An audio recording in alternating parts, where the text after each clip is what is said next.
It's your boy Juice, aka The Juice is Loose. Studio 231 is located in the beautiful and trendy Lower East Side of Manhattan with studio rates and full studio setup. If you'd like to record with me at Studio 231, you can reach me at juice-cannon.com or Twitter at juicecannon. Last Up on the L is proudly sponsored by Dulce Amore Couture, premium couture accessory line, specializing in jewelry and watches featuring the handcrafted Amore collection. Based in New York City, but not limited to, you can meet Miss Yeezy Smith on Facebook /Dulce Amore Couture or Instagram Dulce Amore Couture or visit the website dulceamorecouture.bigcartel.com.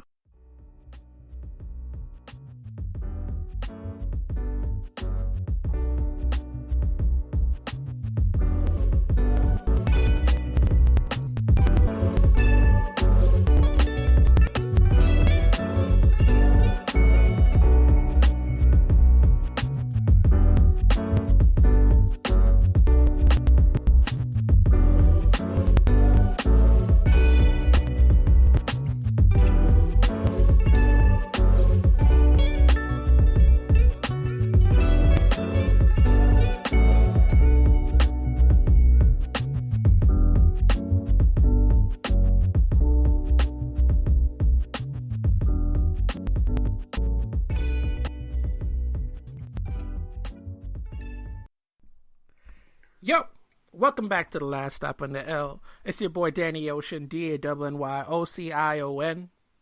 Yo, it's your boy Mayhem Mike. You can find me on Twitter, trolling, or just laughing with Danny Ocean. You can find me at Q Mayhem Mike. This shit is funny, son. I fall down a hole each and every time. Yo, Twitter is wild. Yo, find me at DANNYOCION on Twitter. Twitter used to be, when I first joined Twitter, it was just all shits and giggles. But now, like, with the politics, it's just like, 1 minute I'm like, the next one I'm like, Real talk, like, I like Twitter, man. Like, I get into Twitter, I find out things beforehand on Twitter, and then usually when I find out on Twitter when something happens late, it's because Black Twitter has dived into it so deeply, they're actually making memes and stuff of it. And then, of course, there's dark Twitter, that, like, past 10 o'clock, I didn't know we could share this on Twitter, whether it be a picture or a video. Y'all know what I'm talking about. That's the Twitter that gets you in Twitter jail. If you get caught. You get that notification on your account. You have been barred from tweeting for the next 2 days. Damn! That's why you don't retweet. Anything, you just send it. Be like, but yo, what if I put retweets don't mean endorsements? Don't that count? What's up? Like, what's going on, baby? You can see it come from me. Like, damn, Jack, you doing us like that? Oh, man. Facts. Yo, sometimes though on Twitter, I always say this. If you're going to use Twitter, you have to get into the habit of pausing before you hit send. Because Twitter is real time and you will get caught out here. I've got caught out here on some politics stuff, but some other people got caught out here. This one dude, because there was having an argument. People were on Twitter having an argument, and the argument was basically like talking about so one guy was making the argument that women do not enjoy intimacy. That's just something they have to go through. They'll never enjoy it as much as men. It's not a thing. What? And then people are just like, wait, what? And then the best part is he tweeted, "No one has ever been intimate with me has enjoyed it." I was just like, sir. Ooh. Sir. Ooh. Sir. That is an indictment of yourself. Speak for yourself. You just set yourself up. Like, we about to give a high five, right? Am I right, fellas? Nah. Nah. You're on your own. Yo. And then the best part is he didn't understand why people were laughing. It's just like, I was like, oh. Oh my God, to be on that island by yourself, son. Everybody else just sailing away. You just like, why ain't nobody stopping for me? Like, yo, that's the son. adult equivalent of calling your teacher mom in front of the class. Ooh. Ain't no coming back from that, B. Everybody saw it. We synced it. We heard it. We synced it. Oh my God. All right, let's get into the Black Nerd update, aka the Blerd. Shout out to Will Smith and Martin. Bad Boys for Life is now the highest grossing January movie of all time. $148 million. I think I said that last time, but it's still going strong. Listen, Mayhem, I don't know if you saw this movie. I didn't see this movie. Was it good? Yeah, it was pretty good. That was a long pause, bro. That was a long pause, bro. You're just like, I about to like them too, though. I got to give you the political answer, you know? You're right. We're trying to get an Overbrook Entertainment movie going. You're right. Listen. We talk about a sensitive subject. I got to be like Gabrielle Union when she talks about giving your man oral, giving him the oral sex from behind. You know what I'm saying? What? Oh, you didn't hear about that? Gabrielle Union was on Sway in the Morning, and she was talking about, eating your man's ass out, right? And, I forgot the guy. He was just like... How do we get to that topic? How do you Sway in the morning? Sway, what you doing? That's wild. So anyway, I didn't watch the whole interview. I just watched this one clip because I guess this was making waves, and I got sent this clip. So Gabrielle Union talks about like how you should do it. You know what I'm saying? Eat your man's ass out, and I believe she said. They didn't say whether or not she does it, but, she was introduced to it. And then the guy, one of the co-hosts, was like, well, how do you know if you like this? Like, how do we get here? And what she was alluding to, what I understood, is like, you just find out. Just like how some women find out they like being choked. 1 minute they're getting back shots. Next minute, the shirt that they were wearing is being pulled too tightly on their neck. I don't know nothing about that. I go to church. But anyway, I'm just saying, it's one of those things. And then he was like, you got to eat the woman's ass out too. And he's like, nah, I don't do that. Let me tell you something right now, fellas. If you don't eat your woman's ass out by mistake, at least, you're probably not doing it right. So we all get a little too preoccupied. Danny was just like, wow. Like, so I know. If you're eating your girl, but if you're eating from behind, son, you probably hit ass. But she was like, you got to eat your man's ass out. I'm just like, I was with you until this part because nah, I'm good on this. I'm just like, like, these are moments like I realize I'm a prude. Because I'll be like, this is a conversation that came up, and I'm talking to like a married chick. I'm like, I don't want to have this convo with you. Like, that's on me. That's not on her. That's on me. It's just like, oh, but she still has agency. I still don't want to have this convo with you. Anything else? Talk about anything else. That's funny. That's funny. Yo, I'm gonna make a show about this. Look, listen. I bet you they ain't gonna talk about that in Dwayne Wade's new documentary on ESPN. That will not be broached as a subject. Word, Dwayne. But now, real talk, he actually has a documentary coming out on ESPN, 30 for 30. He actually, for the last 10 years, has had his life been recorded. Really? Yeah, so they're doing a multi-part series about it, and they got like a really big name director to do it too. Yo, Dwayne Wade, he on the LeBron wave, son, with this planning for your post career. He been ready for this moment. So one of the cool things that had me cracking up was when he was a young kid in Chicago. If y'all don't know anything about Dwayne Wade's life, the reason this documentary is going to be interesting is because, like, yes, he was a talented basketball player, but his success in the NBA was not predicted. I remember watching Dwayne Wade in college and having people talking about draft conversation. I remember personally thinking, what position is he going to play? Like, I don't see it. Like, to now, he's one of the Hall of Famer, multiple NBA champion, finals MVP, all that stuff. But when he was younger, SWAT raided his house? Mama was out here on her Griselda wave.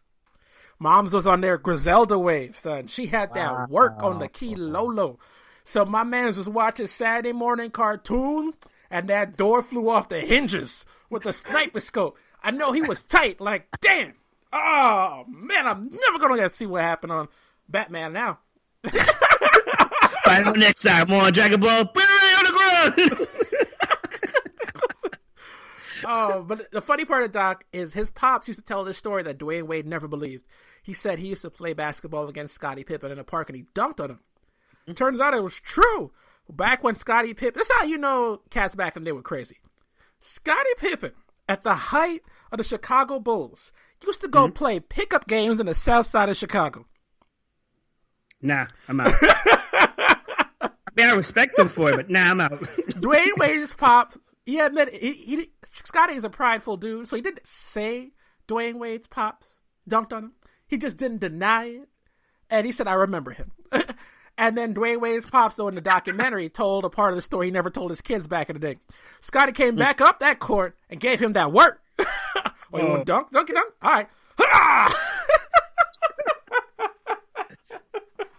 As you should, son.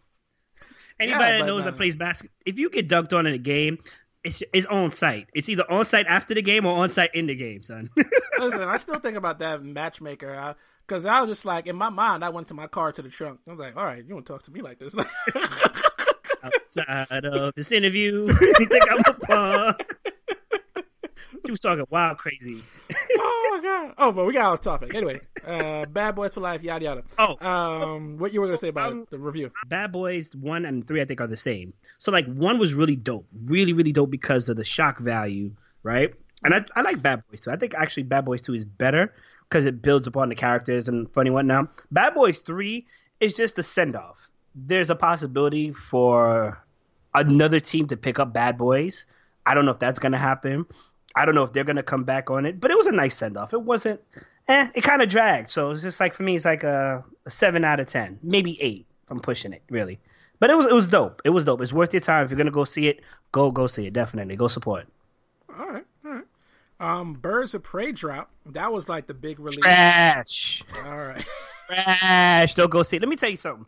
A lot of people are getting up in arms because, you know, it's mostly because they expected so much from DC after the Joker, and there were women who produced it, who directed, and I think who wrote this movie, Birds of Prey. And let me tell you, the Birds of Prey did not actually come into the movie until the end. Okay, there was no Birds of Prey until the end. Is it like Godzilla, where he was like on the screen for 2 seconds? No. Because the people who were supposed to be in the Birds of the Prey, they were there. They got like they kept getting back. So also, all right. So let me go into this real quick. Margot Robbie as Harley Quinn, yes, works. The script that they gave her doesn't. Her acting, the script that they gave her for her acting does not work. They have certain things like the hyenas in there, only one. That's fan service. The mallet is in there. That's another fan service. Okay. And, you know, they explain certain things. Batman's not in there, so if anybody tells you Batman's in there, he's not. So they kind of explain certain things about it. Black Mask makes it, and I'm just going to say, like, they interpreted certain characters differently. They made Renee Montoya, you know, the girl Batman used to kind of go beef with, whatever, in the police. They made her older. So it's just like the script, even if you were to say, okay, this is not fully DC, does not work because the way they just execute it. Why does everybody have a flashback? Why does everybody have an explanation? Huntress just seemed weird, but it works. And it was just, you know what it kind of reminded me of? Like a toned down Guardians of the Galaxy. Like a really hit like miss really with the Guardians of the Galaxy. So it's not that the acting on anybody's part was bad. It's just the script and the way it was executed was horrible. Like there's a lot of dry and like dragging moments. But that's why it's trash. That's why a lot of people are getting that. It's not because women did it. No, not at all. It's just it's not as good. You know, remember we were talking about Ocean's 8? Yeah. And I remember I caught slack from Vanna because it's like, you know, I'm not a woman. I wouldn't understand it. Ocean's 8 to me was an okay film, but it didn't live up to any of the hypes of what the Ocean's, you know, supposed to be. And it's not because it's a male thing. It's because how the crew interacts, how they think of this convoluted and really smart, intelligent plan and how they kind of go with it. And of course, the humor and whatnot. There was none of that really there. Like, don't get me wrong. Those ladies were intelligent and they were doing their thing, but it was like, it wasn't all that great. It really wasn't. And I really expected Rihanna to shine a lot more than she did, but you know, maybe they couldn't pay her as much. I'm just saying, which kind of seems what also happened with Birds of Prey. The budget for certain things. Oh, let me give this guy a shout out. Brooklyn Boy T, son. Remember how I came after you for Wonder Woman and how everybody was peel-awaying on the freaking beach? That's exactly what they did in certain parts of Birds of Prey. Everybody was just doing ballet moves and then just add a kick or whatever. Certain parts they got really good, especially with the gore, which is not that much of it. But otherwise, it would look like they were doing choreography dance, man, like a pop, lock, smack. Like Zack from the Black Power Rangers, like, kick, yeah. You know, I wasn't really excited to see the movie. Like, it has nothing to do with Margot Robbie. I'm a big fan, nothing to do with the female cast. I'm just, at this point with DC, I don't care. Like I haven't seen the Joker. If it makes anybody out there feel any better, but I haven't seen that shit either. Like because I saw the movie, I was just like, I saw a trailer. I was like, this seems like white man goes crazy movie. I've seen that before. I'm not saying that's all it was. I'm saying I have to see the movie, but I'm just like to give you an idea of how little I care for DC. That's the space I'm in. I haven't seen Joker, haven't seen Birds of Prey. Was trying to watch Suicide Squad. 10 seconds in, I said I ain't gonna make it. Not 10 seconds. I will say, 10 minutes in, I was like, I'm not gonna make it. Birds of Prey is better than Suicide Squad, which is not saying much because they're both trash. I mean, just like flaming hot trash, or I don't know, New York City rat infested trash. I don't know what you want. But now that we all one smells worse. They released the early images for Batman, and my thoughts were like this doesn't get me excited either. Again, I've been very consistent with DC. I don't really care. Oh, by the way, Aquaman. What the fuck was that? Oh, I told you. Oh my god, I keep telling people. Oh my god. First of all, Jason Momoa is a talented, gregarious actor. Like that energy comes across on screen, the charisma. Yes. The problem is because he's so large and like dominates any scene he's in physically, I feel people don't know how to write him. So like the moments in that movie that he's charming, I think that's just him acting well. It's definitely not the script. Yeah. And then the scenes where they're underwater, Jesus Christ. What? I remember people with just better SpongeBobbed it. Pretend the water ain't there. Y'all should have just SpongeBobbed it. This was terrible. Oh my god. I remember people who went to go see, who had better eyesight than me, who went to go see it, were like, yo, some of the 3D was trash. Like, you could tell when they switched up different companies or whatever, and it just didn't make any sense. I felt the same way about Wonder Woman, but we're not on that. Certain dialogues, especially at the end when she does like that speech, like, what is that? What? I didn't finish it. I got to 75%, and I was like, really? I'm calling it a day on this one. The best part of that movie is when they do like a pitch black. I don't know if you got that far. Where it's like he's on the boat, but he's in, I forgot where he's at. He's in some strange island, whatever. And he's like these mythical creatures who got banished. And there's no light whatsoever. And he's got the light and he dives into the sea with them. Yeah. So you only see like pulsating lights of light going out. And he's like swimming to shark, like safety, whatever. That was like the best part of the movie. Aside from that, I got nothing for you, bro. I got nothing. I liked Jason Momoa. And even before he became, well, I don't want to ruin it, but the actor that was in Watchmen was also Black Manta. Yes. I thought he was interesting as a villain, but again, this is not a quick thing about acting. This is a thing about getting me to care about characters. You have a villain that makes sense. You have a superhero that's exactly what you wanted. He's charming. Obviously, women are going to love this guy. He can act. He can do the physical part. He's believable. He's not like, I'm king of the sea and looks like he could drown. Like, you know what I mean? Like, but then the plot's just like, I don't care about this. I don't care about Black Manta did have his own theme song. Aquaman. I don't care about this secondary chick. I don't care about Atlantis. I don't care about none of this. Like, I care more about Ant-Man. And I didn't know nothing going into that movie. Oh, yeah, like, hold on. Ant-Man was a great movie, okay? No, that's what my point, though. Like, I went into Ant-Man not knowing a goddamn thing and came out caring. I went into Aquaman knowing who these people were and came out not caring. Like, goddamn. Like this, DC, I give up. I think DC gave up. DC and I saw Warner the Brothers stills of the new Batman, and people are just like, "This is Daredevil." I was just like, "Nah." They posted the Daredevil side by side. I said, "Yeah. The one thing that's cool about the suit is where his symbol, the bat symbol, is supposedly pieces of the gun that killed his parents. That was cool. Tweet that had me dead. What? Somebody posted the same thing you just said, that the bat symbol was supposed to be the guns that killed his parents. And somebody tweeted, "This is the type of sad boy shit I have come to expect with Robert Pattinson casting it, and I am here." Oh my god! I am here for this. Oh my god! They still like some Twilight shit, don't they? Yes. All the time you come from him. Listen, Robert Pattinson, I know you're a real actor. You've done a lot of movies, but you never escaped your Twilight. Never. Sorry, man. It just looks weird because his neck even looks weird. Like, you look at the cowl, the whole face part, and maybe because we had Ben Affleck as Batman and his neck was kind of like fatter, thicker, and even Christian Bale's was a little bit Are they more. doing like year one? Hmm? You think they're doing like year one? Because the suit look. Listen, the suit look a little Small? amateurish. No, this look amateurish. Like it doesn't look like somebody been out here for a minute. It looks like somebody who's just figuring this out. Yeah, you know why? Because if people like this movie and it does really well, then they'll continue it and they'll make it like year 2, year 3, and they'll probably roll it over. If not, then hey, all's well ends well. You know what I'm saying? We just made this movie; it doesn't exist. Different multiverse. Nah, they're like, screw this. We want to reboot the Joker again. Get our Oscar. So, by the way, not to beat a dead horse, Martin Scorsese, would you please step up to the lantern, please? 2 comic book movies with Oscars. Shut the fuck up. Just saying, Martin. Just saying. Best Picture noms and Best Leading Actor and Best Supporting Actor. Granted, same character. Whatever. Yeah. Staying on the blerd update, it is Black History Month.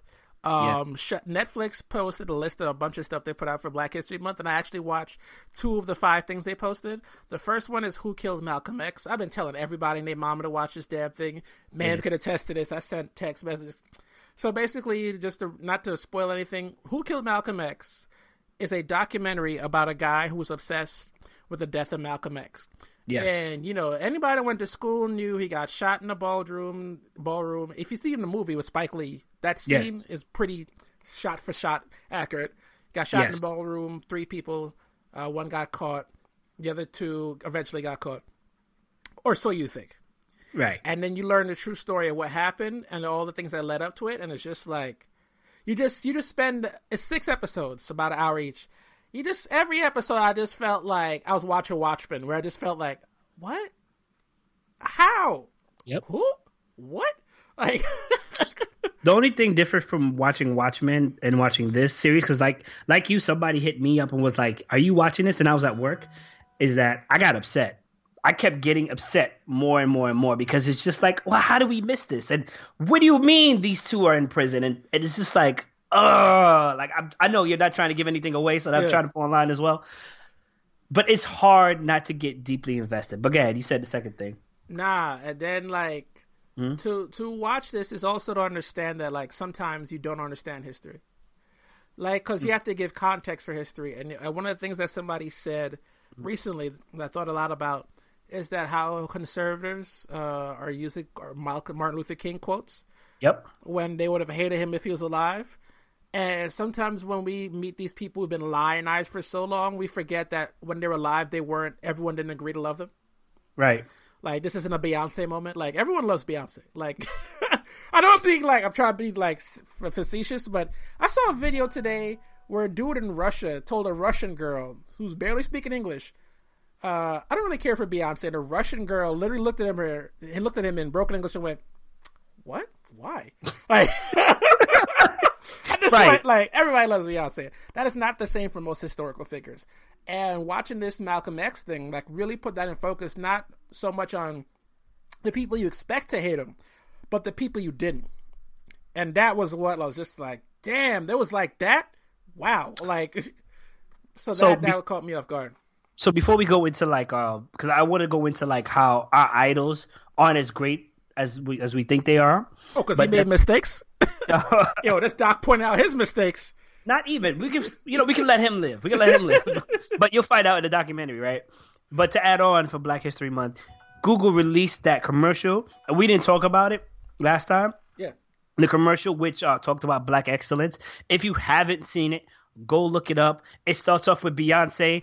Oh my God, it's dope. It's such a dope commercial. Not everybody likes Beyonce. I know Ocean just said everybody loves Beyonce. I feel like that's Beyonce's government out here. I feel like that's the bees out here trying to tell you like Beyonce, but if you like Rihanna, might be a problem. Although, isn't she the world's richest female musician right now? Beyonce or Rihanna? Rihanna. I think she's the world's richest female musician right now. I think it might be Rihanna because her Fenty beauty and her Savage Fenty line, yeah. Because Beyonce hasn't found that sort of success outside of music yet. Yeah. So, anyway, not everybody likes Beyonce, but a lot of people do. check it out. Check out that Google commercial if you haven't already. Check it out again, just because the way they highlighted not just Beyonce, but like, oh my God, Serena Williams is in there. Oh my God, let me tell you something right now. I think we said it last time. If Serena Williams said, "I'll give you $1 million to play me in tennis," I'm denying it because my pride and also my physical well-being cannot handle it. And the way she served them balls, they're gonna be serving that fire for me on Twitter. No, thank you. She's hit 100 before on that first serve, so I'm good. Yeah, if you hit a ball at me 100 miles an hour, I'm not even gonna move. I'm not seeing that. Like, and it's a tennis ball. It's not like it's a baseball, which is harder. It's a tennis ball. Yeah, I'm not gonna see that. Act like a pal. Ace, you got it. Got it all the way. The second thing on Netflix I saw was called How They See Us, and it was a chronicling of Black people in film and TV in the United Kingdom and America, and how we got to this moment where it's kind of like a cultural Black renaissance. Mm-hmm. Yo, Mayhem, my brother. It was wow.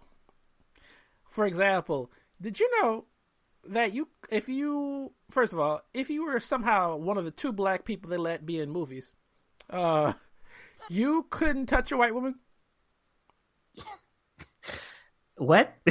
So there was a Harry Belafonte did a movie way back in the day. We're talking black and white movie. If y'all don't know who Harry Belafonte is, he was the Denzel Washington of his time, but he was even greater than Denzel. I'm not saying in terms of acting; they're both good actors. Sorry, great actors. But why I'm saying he was greater than Denzel is like he was Denzel during a time where all we played were maids and jigaboos. And I mean that word exactly how it sounds. Wow. And that's not a disservice to the actors who were forced to play these parts. It's the only parts they would give them. Right. Right? And Harry Belafonte came through with the, "No, I'm not." You thought. Right. And not only did he do that, he was successful at it. But he was in this movie with this woman, I forgot her first name. Her last name was Fontaine. And it was a romantic movie. It was a giant 6-foot+ tall Black man and a young, who at the time, Hollywood it girl white woman, which today is just like, by the way, today that'll still be a problem. Let's not pretend like it wouldn't. But back then, right, fam, back then, yo, Mayhem, they couldn't hold hands. Get out of here. They couldn't kiss. It was against the law for them to kiss on film. Why are they in a movie together? Is what? Harry Belafonte said the same thing. How are we gonna do a romantic movie? I can't touch her, and I had to insinuate. And by insinuate, I mean like light insinuations, right? So this is also, by the way, a story of how the older generation was some straight freaks. My man Harry Belafonte was just like, by the way, he was a rebel. He used his when he was at the top of his movie fame, he used his money to back the civil rights movement. He flew MLK on a PJ to Selma to do the march. Yeah, he was out here. All right. But so they're like, you can't kiss. So there's a scene where he took the white woman to Jamaica. I think his character is Jamaican in the film. And they're eating a coconut. He cuts open the coconut. He gives it to her to drink. And then she gives it back to him, and he goes to drink the coconut. And my man Harry Belafonte, this is how you know the older generation before us was out here, and we ain't invent nothing. My man goes, "I knew it was against the rules to kiss, but I wanted to break that. I wanted to rebel against that. And the only way I could think of is in that scene when we're drinking from the coconut and she drinks it and she gives it back to me. I make sure to hold the coconut up to the camera and turn it to the part where she just drank from and put my lips against it so that they can see me having an orgasm." I said, "What the f-? Harry, what? What? Reach!" Shout out to the legends when he said that. I fell out my chair. I said, "What?" See, shout out to us. Shout out to us, which is why. When he said that shit, I would have been dead. Sorry. My man said it with a straight face. He was dead serious. I don't even know what to say to that. But shout out to my man for making it work. Listen, he did what he had to do. But yeah, I would really encourage everybody to watch it because it profiled like different errors in black film. Like, I didn't know this. I've learned this recently, but I didn't realize this. You know blaxploitation films? Yes. Do you know why they're also generic? No, why? Hollywood. Mm-hmm. So when the first blaxploitation films were made, like for example Shaft, it was written, directed, starring by black people, right? It was an opportunity. It was the only way that Hollywood would let black people tell their stories on film. We had to be gangsters, criminals, and pimps, right? But the writers would use that as an excuse to subvert stuff. So it'd be like, yeah, Shaft, he's fighting all them bad people, but who's actually funding them? White people. Yeah. So they'll use it to like subvert that message. And what happened was those films were cheap to make and made a lot of money. And Hollywood was struggling at the time. So what happened was they just took the formula and made a bunch of white directors and white writers just churned out a bunch of generic ones knowing people are going to go see it because the movies were cheap at the time. It saved the studio, but it ultimately caused the backlash to the black community because these stories just started being generic. Think about it this way. It's like the best way I can describe it is think of a kid in Montana try to write the story of Jay-Z. What would that sound like? And that's essentially what those movies turned into. They seemed disconnected. They didn't make no sense. They're full of stereotypes. They weren't realistic in any way. And there was just so many of them. So by the time our generation gets to see these films, we're thinking like, these are like negative representations of black people that were just like, basically like Sambo theater. And that's just not the way it started. They just got co-opted, sort of like other things. But, you gotta watch the documentary. You gotta watch it. It was really good because it really chronicled a lot of stuff. It talked about what I didn't realize. Y'all know The Color Purple got boycotted? Really? The NAACP boycotted The Color Purple. They got 11 nominations and 0 wins. And Whoopi Goldberg blamed squarely the NAACP because she said no one wanted to give us an award and deal with that. 11 nominations, 0 wins. And I was like, and now, ironically, it's a black classic. Hey, right?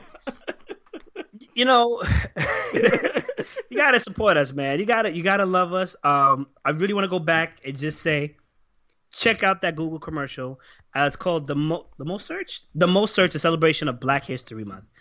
Check it out. Beyonce, Serena Williams, Martin Luther King. Like, it's so much stuff. And you know what? I'm gonna be honest with you, son. If I had a chance to do it all over again, I'm choosing black all over again. I'd probably choose a different generation, maybe later on, but whatever, son. Listen. Actually, I lied. We had AOL. Nah, I can't give up. I too would also choose black, but I would like to keep my hairline the second go round. That would be my change. Facts. My hair look like Tory Lanez. Anyway. What's that new song? Which one? He got 2. He got Kalo K and I've Been Broke. Oh, I ain't been broke in a minute. Okay. That song slap. That song does slap. My wrist and my fist and my...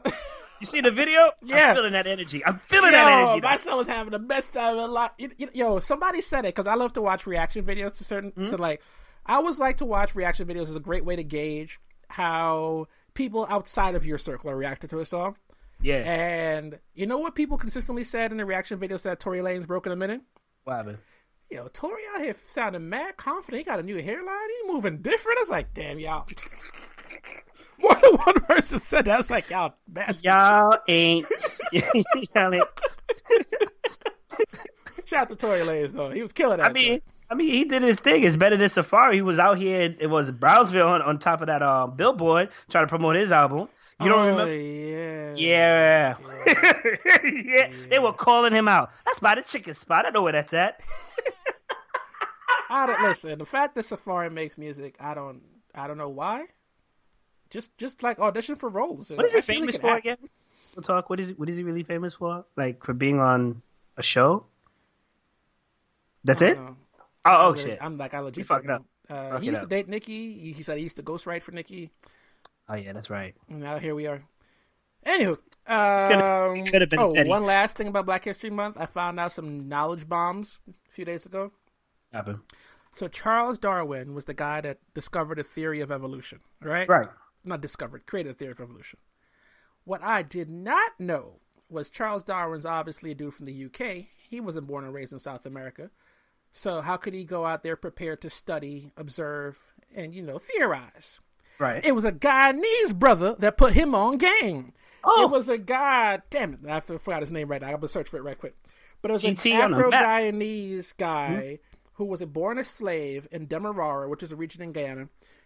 He moved to the UK. I think either he escaped, bought his way from freedom. Either way, he ended up in the UK, and he became Charles Darwin's teacher because he was very knowledgeable about the flora and fauna in South America. So he was the one that kind of gave him a botany lesson on the regional plants and animals before he went there to do his work, and it ultimately resulted in the theory of evolution.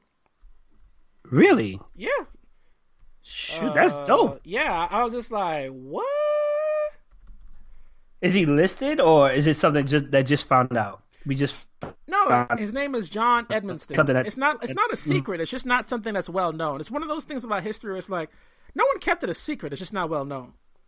He was a freed slave. There we go. So yeah, he was born in Demerara, Guyana, which was British Guyana at the time. We weren't independent yet. Moved to the UK. And let's see. I'm trying to see if I can find this story. There's actually a drawing of him showing Charles Darwin stuff in his taxidermy lab. So wow, yeah, this was a public secret. I just didn't know. I was just like, God damn, a public secret. Shoot, wow. Also, I got to shout out one other person. There was a woman. Oh my God, I got her name. She and her husband founded a hair care line, right? Okay. This is kind of. I need to rant for a second. Okay. Every now and then, black people have found success in this country in some very specific fields. That is, things that cater to us, such as hair care, styling, food, skin, and athletics, right? But for some reason, when I celebrate this shit, people are like, oh, but don't just highlight that. We do other things too. I'm like, yes, we do. But this is our way in, so shut the fuck up. Like, why do I have to diminish one to praise another? That you could do both. Like, I don't have to. If you would like to highlight the other person, I'm not stopping you. I have chosen to highlight this person. Like, preach. If you want to highlight someone else, I insist.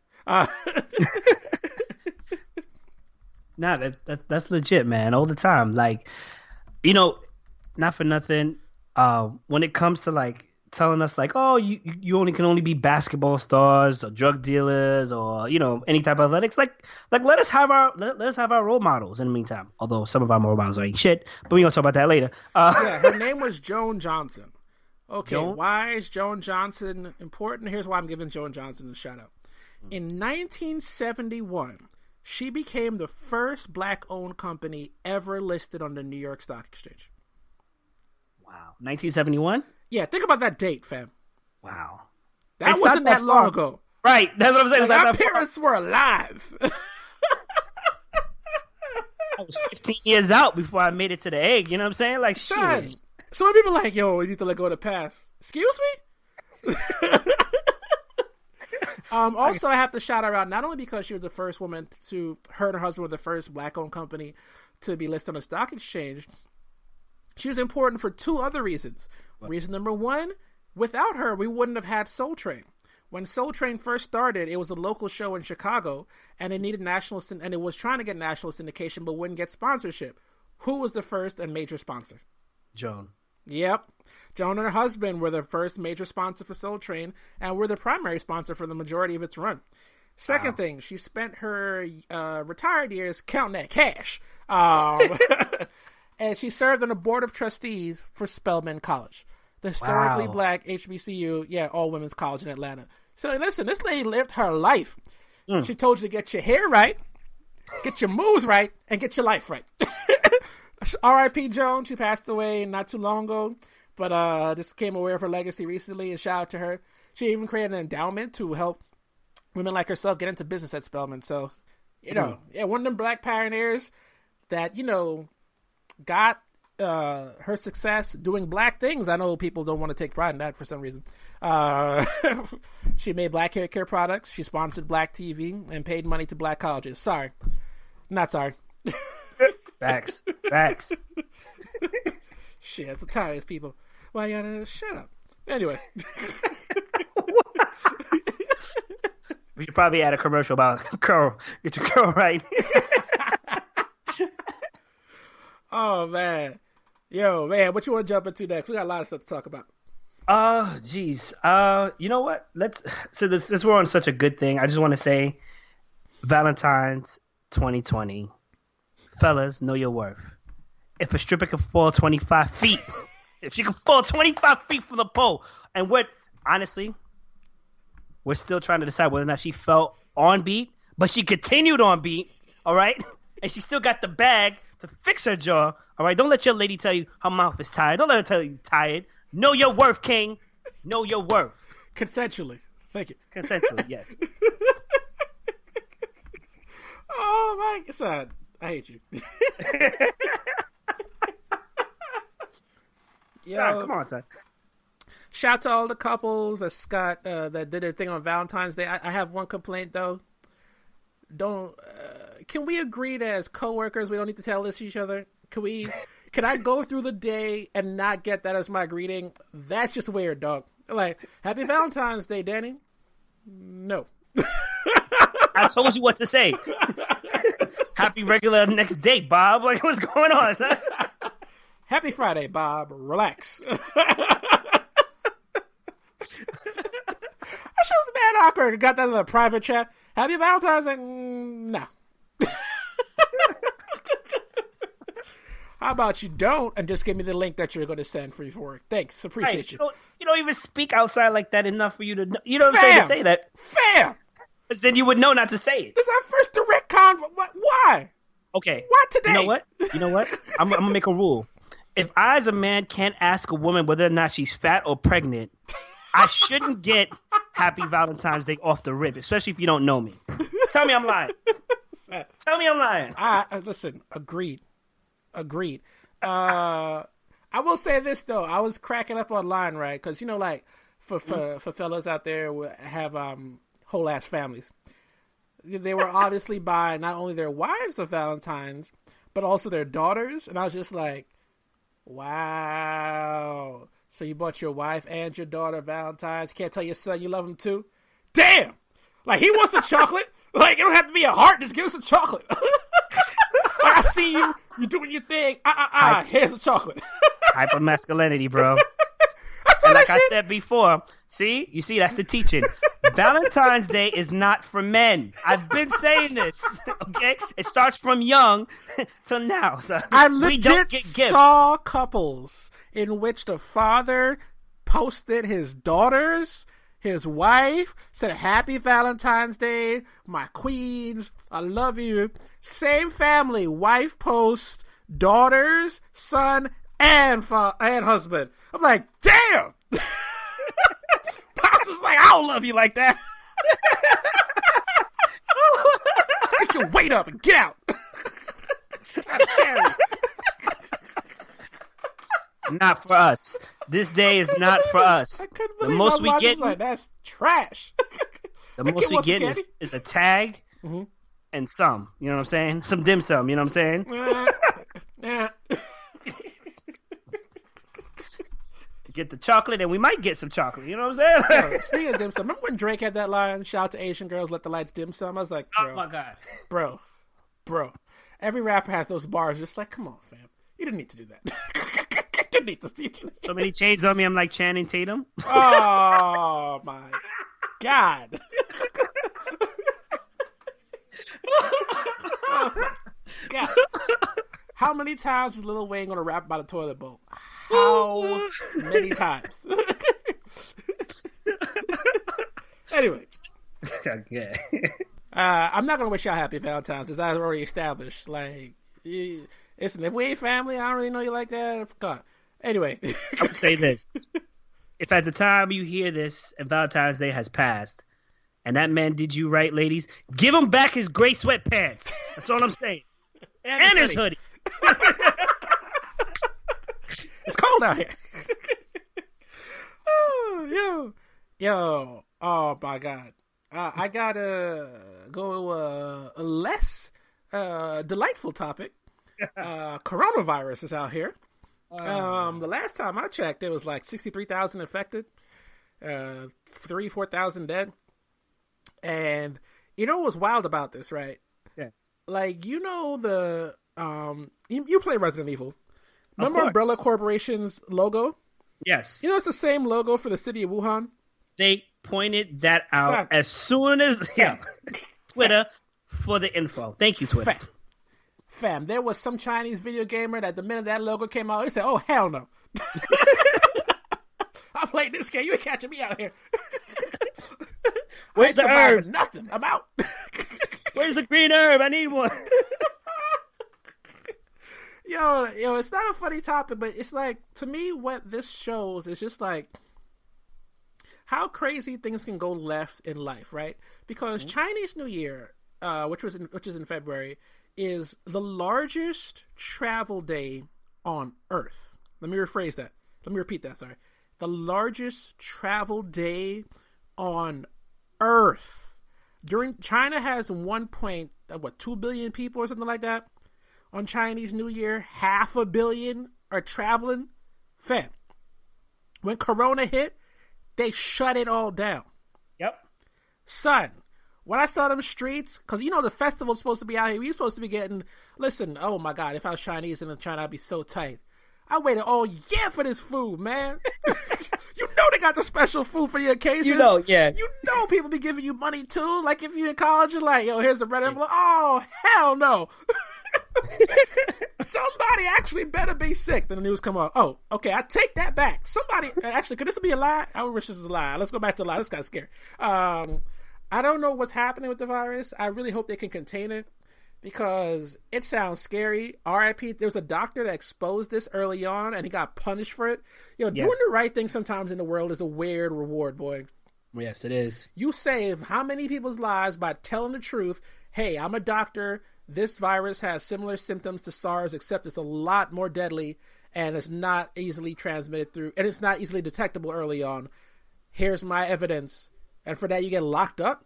Yep. And then you die of complications. I'm like, I don't think he actually, you know what? Let me not get into he ain't died from complications. I'm not even getting my conspiracy bag. I'm just saying a lot of people tend to die in Chinese custody. I'm just putting that out there in the world. That's a factual statement. We still ain't seen the guy that used to run Interpol. If you don't know what that is, Google that story. He went from running the world's largest police organization to disappearing. Putting that out there in the world. Anyway, I don't know what's going on with that virus, but I do know this. People, now's not the time to be a racist jackass. Facts. I saw Chinese people get assaulted on a train for being Asian on a sunny day. Fam, seriously? Remember when Ebola happened and they started spraying black people with random shit? Yeah. This is that. Don't be that jackass. Leave them damn people alone. Jesus. Also, there was like cabbies saying that they're not going to pick up people in Chinatown. I was like, first of all, y'all don't pick up people in my part of town, so y'all can go fuck yourselves. Like, pre this virus, after I'm this gonna keep virus. it funky. Hey, all yellow taxi cab companies need to be quiet because right now, until that bailout plan goes through, F that bailout. No, we ain't doing that. Right, We ain't doing. right. I will march in the we ain't streets. doing that shit. Y'all niggas won't stop for us in Manhattan. We so ain't doing that. People stories like, for days. oh, this average man. Nah. I ain't here for none of that. I ain't here. You ain't no average racist. Yeah, y'all can go be racist and fail on your own. You good? Right. You got this. You tough. Y'all need to be all the way quiet. All the way quiet. And definitely stop being racist toward these Asian people, especially Chinese people. Let them live. Business. Jesus. Anyway, I don't know what's going on with it. I know that fortunately for us, there's been no reported cases in New York City as of yet. Yes. There are reported cases in the United States and Canada. This virus is spreading, but the World Health Organization is doing their best. And on that note, anti-vaxxers, this is your moment to shine, baby. Yeah. This is your moment. Go to China, grab baby. your eucalyptus leaves, parachute into China. Tell us, just let us know. Let us know how it goes. Where y'all at? Y'all mad quiet. No posts, no herbal remedies.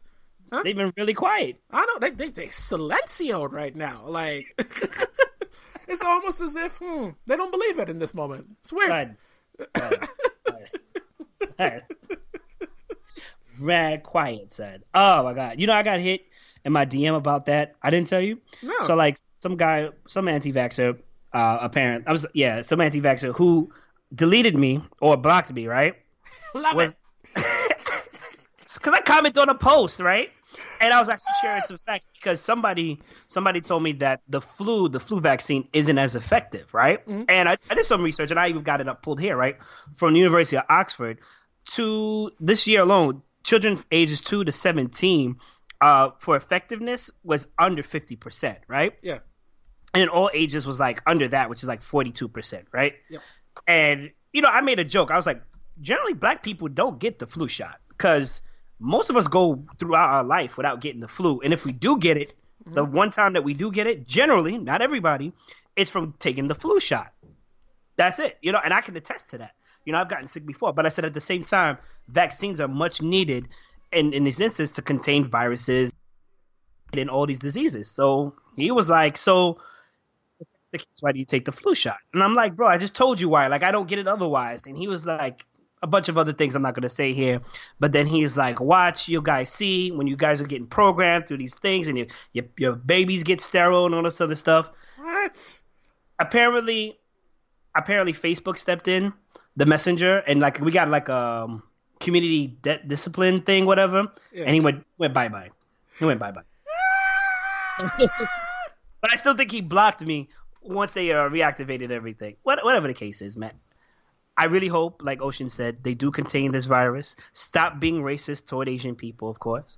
And anti-vaxxers, yo, shine, son. Shine. This is your moment. Post. You know who's more loud than them right now? Who? PETA. Ooh. PETA out here saying pets aren't pets anymore. Oh, my God. That dumb shit. They got pets kneeling like Kaepernick, too.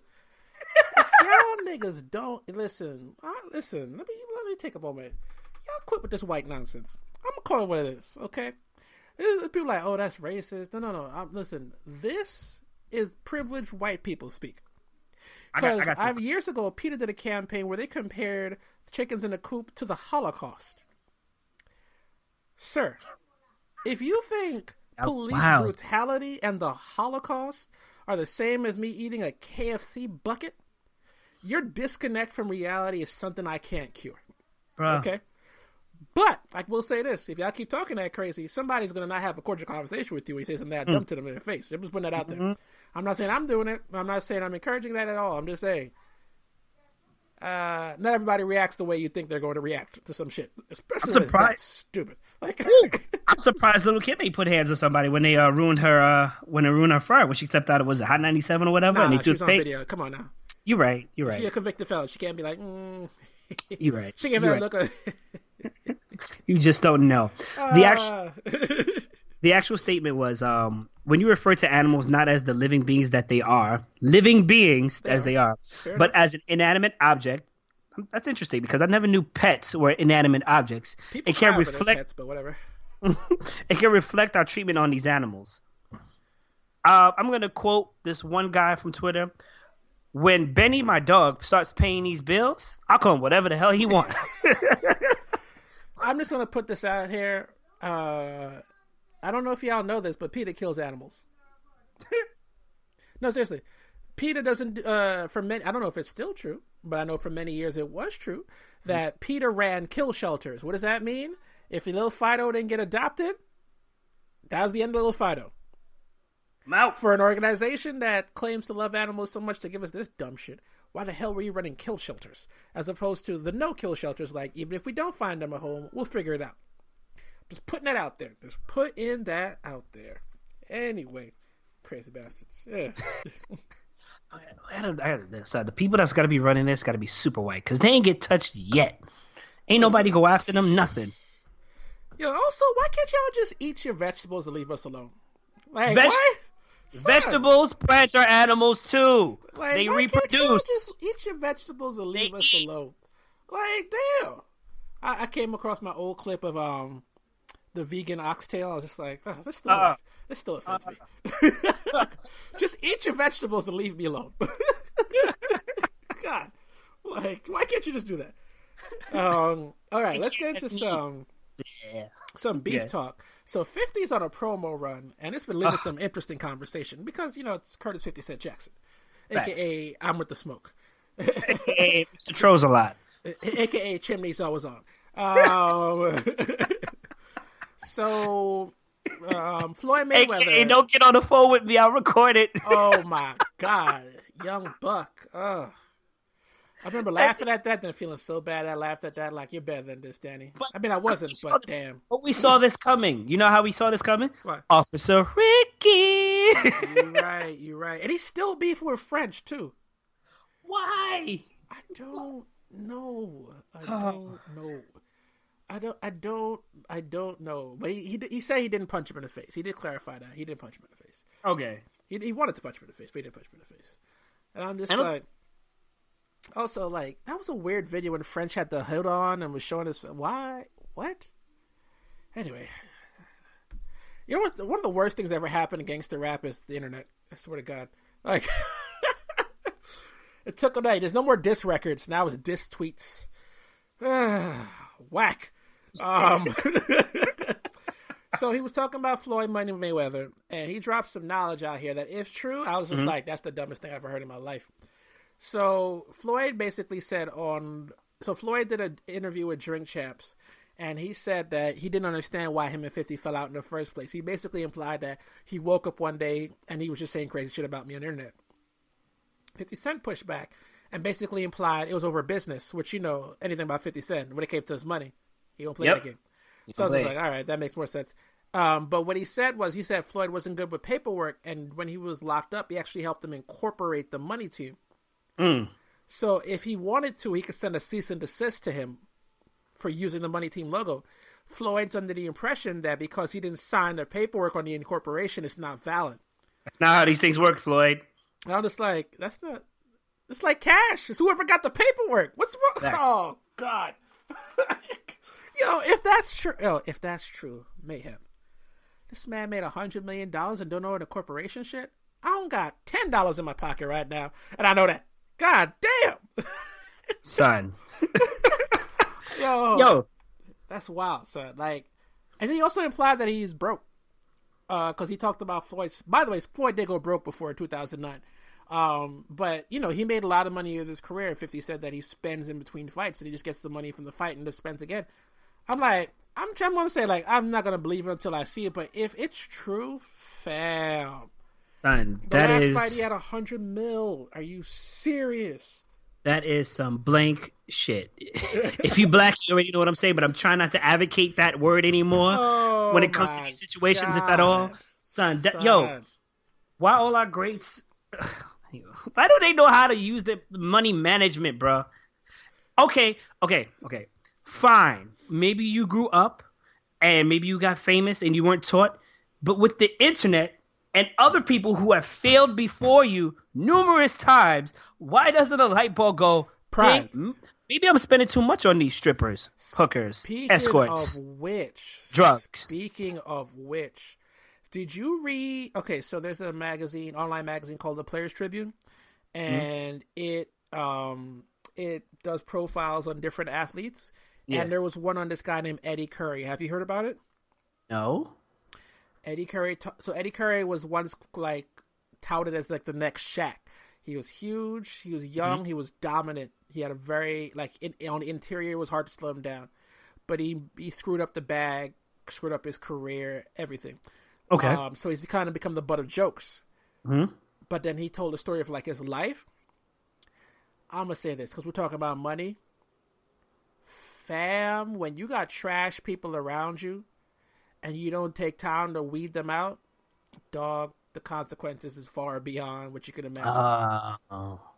He had his ex-drivers sue him for sexual harassment and assault. Wow. And as he said, his driver confessed to him in a private meeting he just needed the money. Why didn't you just ask me for it, bro? Like, just... Yeah. And he's just like, I could just give it to you. Why would you do this? He's just like, nah. He said, so you're not going to sue me? And he's like, nah, I still need the money. I'm sorry I'm doing this to you. I still need the money. I was like, yeah. Hands on deck. You can't do that. He was in arbitration at the time. They're in a room. There's a judge present. Wow. Then there's another moment. This guy, he was supposed to give a business loan to, then his accountant calls him. Yo, why the hell did you sign over 10% of your earnings? He's like, what? I just got some loan paperwork that said you signed over 10% of your earnings. this family friend tricked him into signing over 10% of his earnings because, and I quote, I just wanted to make sure I was good. Wow. Fam, you wasn't shooting the basket. What you mean? Yo, son. You wasn't shooting in the gym? You wasn't with me shooting in the gym? Reading that story is an example of why financial literacy is important, but also understanding that I want to be very sincere about this. If you suddenly come into a bag, don't give it to everybody. Not on some like petty, like conceited. You don't understand what you're doing, and you're gonna blow it. And this story is the greatest illustration of that, because this man paid for funerals, houses, cars, mortgages, proms, college tuition. Ain't none of them people around still. See, that brings up, like we talked about on the shop with Meek Mills. It's like, everybody wants to see Shot. Are you gonna pay for everybody? You're gonna pay for your grandma too? Like. Yeah, but it's also a matter if he has 7 kids and now he messed up the bag. Get what I'm saying? So he doesn't even have the resources to, like, he still has some money, but the resources to cover all of them as they should have been, considering how much he made, is no longer the case. And then, like, that's just the financial part. The emotional part of this story. This story, if you read this story, this reads like some Oscar script, like of like some tragedy, but it's real life. He got a call while he was on the bench with the Knicks, the far end of the bench. This is how he described them. I'm not trying to be funny. The far end of the bench, he gets a tap on his shoulder. Somebody from the Knicks was like, yo, you need to come backstage.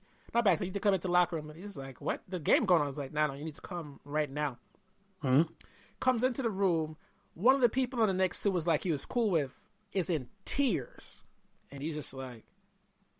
So yeah, if you're an NBA player in this moment, you're thinking like, maybe I got traded, he feels bad. That wasn't the case, man. He had a wife. He's been having an affair with a woman for 3 years. She had 2 kids for him.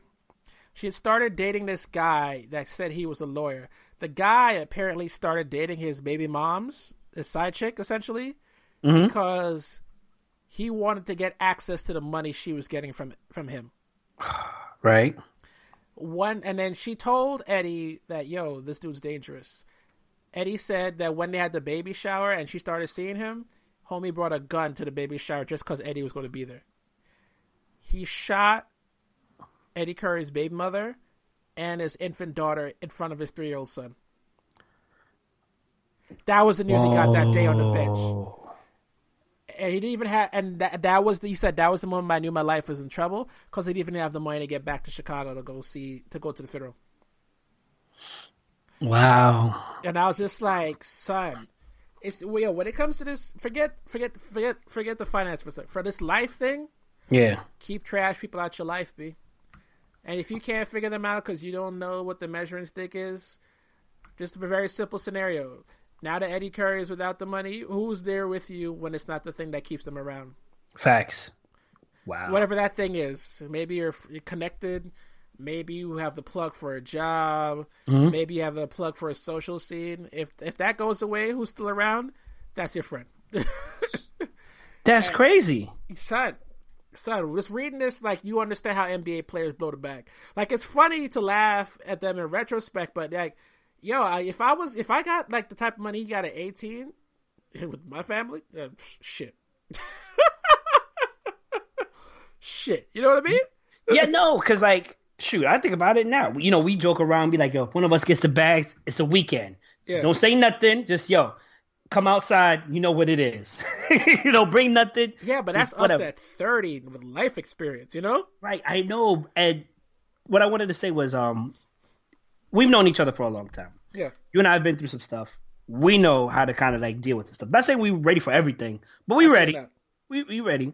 Can you imagine this kid who's like actively trying to look forward and try to be productive and prosperous, and it's just like, son, tragedy, financial tragedy, family tragedy. You know what I'm saying? I mean, yeah, he was wrong for cheating, but at the same time, like, you shot my baby moms and my daughter in front of his son. In front of my son. His son, when they found him, was covered in his mom's blood. So that's like he fell asleep near his mom. He didn't know that she was dead. Right. Like, he just thought she was asleep, and his little sister was asleep, so he just went to sleep. That's some Dexter's. Remember Dexter on Showtime? Yo, I pray for that kid. Yeah, so I was reading this story. It's just like, damn, son. This is like, you know what this reminded me of? This is when you work for the money and don't let the money work for you. It's like, not in the sense of like you didn't earn it. It's more of a situation of just like, when you don't understand how this shit works, this shit will work you over. Yo. Wow. Yeah. So, like, yo. That's why I appreciate, like, people like LeBron out here showing these young players, like, yo, don't fuck this bag up. If you want an example of how not to fuck a bag up, look at the kid who came into the league at 18 from the PJs. You know what I mean? Facts. And now owns like a Premier League team, $500 million on the way. Come on, son. Like, he out here, son. Like, he's out here giving free tuitions and scholarships, yo, like full scholarships. Son has his own school. Like, you want to learn how to not blow that bag? The son. I got you. Learn from me. Yeah, exactly. But yeah, anyway, I was just like, so if Floyd Mayweather is on the same shit, I'm like, oh my God, are you serious? Oh my God. Like, what the fuck? Like, Facts. Just like, 50 Cent also said during his interview that on another show that he wanted to punch Meek Mill in the face. Because it's back when he made that song at 50 and 50 said Meek actually approached him like a man, pulled him aside, and explained to him why he made that song and why he had issues with him. And he said, in that moment, I was looking at him and I wanted to punch him in the face, but he was coming to me like a man, and I just didn't do it. And I was just like, all right. And I think it's so funny. I think Meek is having a moment where he's having the same moment Jay-Z had when he transitioned out of old Jay-Z to new Jay-Z. Because remember, old Jay-Z was hitting niggas in the head with bottles. But new Jay-Z is owning the bottle that he's throwing it up in the club. You know what I mean? Like, he was just here. Meek is at that moment right now. He's out. I saw him at a picture with Robert Kraft, owner of the Patriots, and Bill Gates, and he has a movie on the way about bike life called Charm City. So he's in that transition, and that's when people will see you in that transition, they sometimes like, nah, nigga, you think you're better than me? Yes.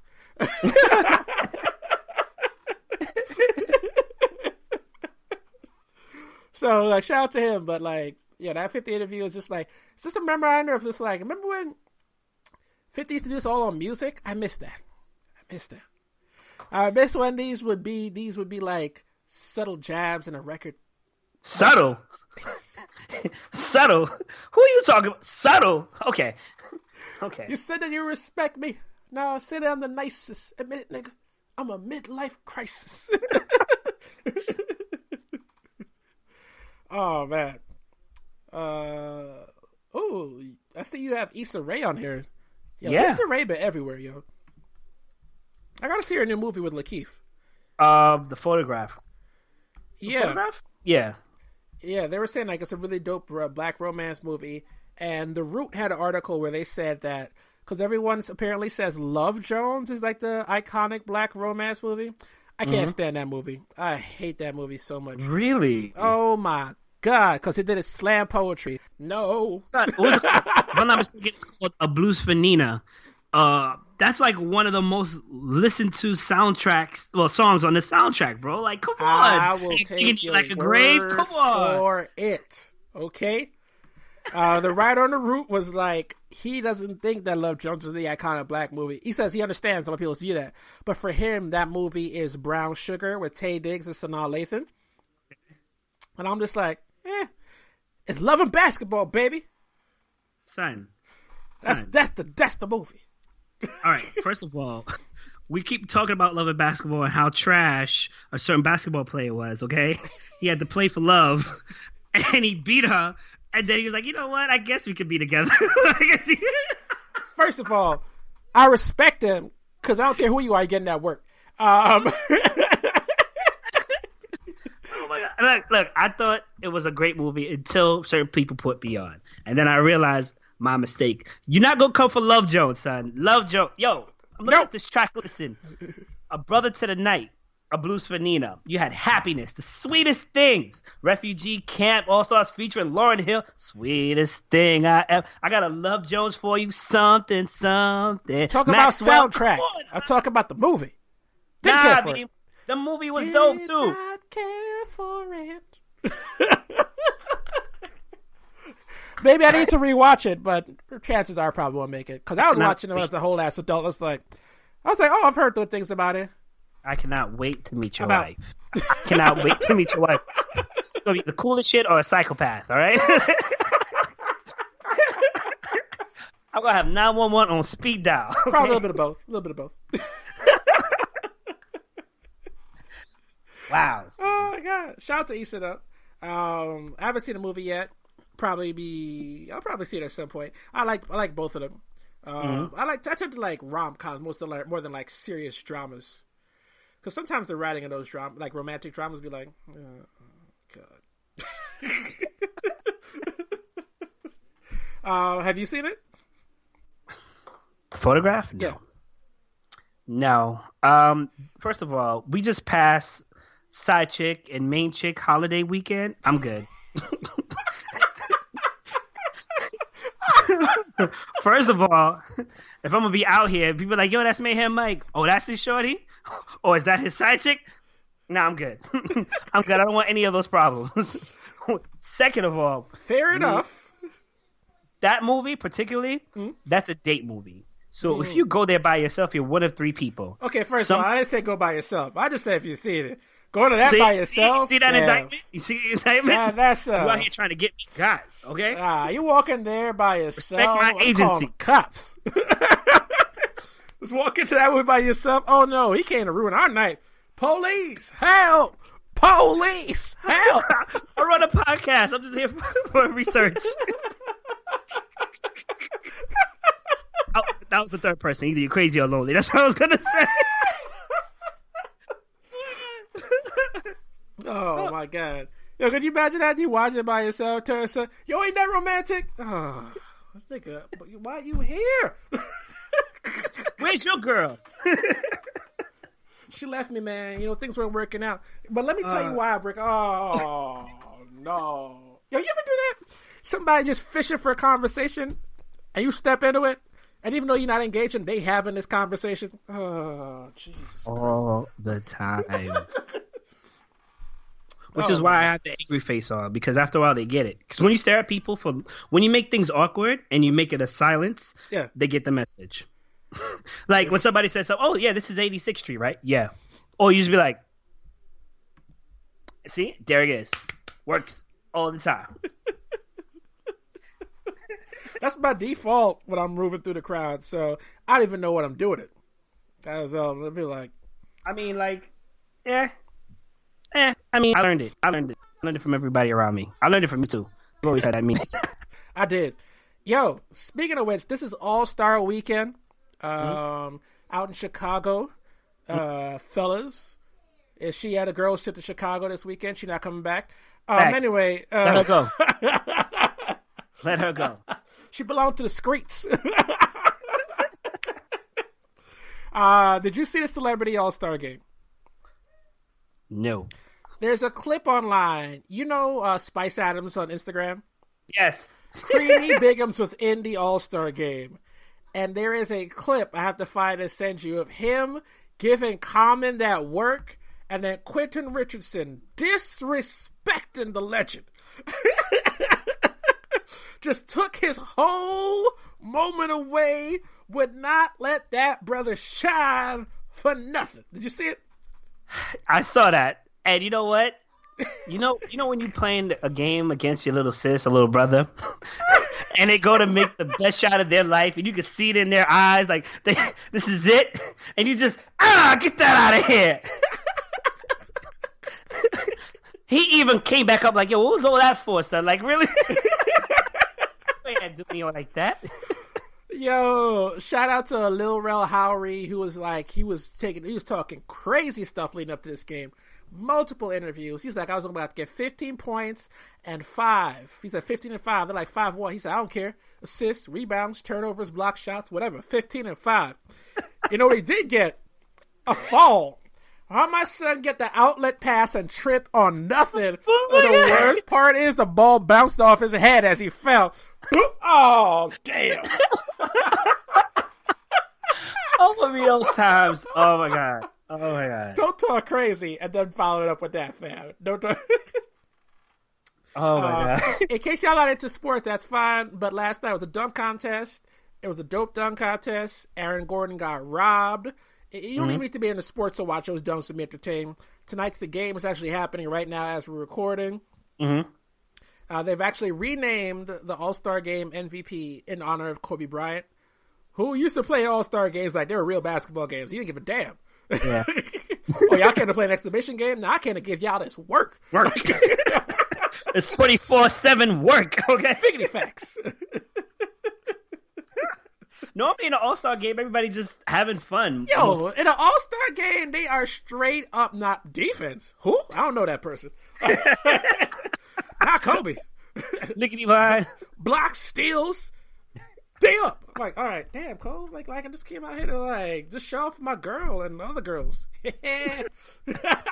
And also my new sneaker deal. So I got both of them on.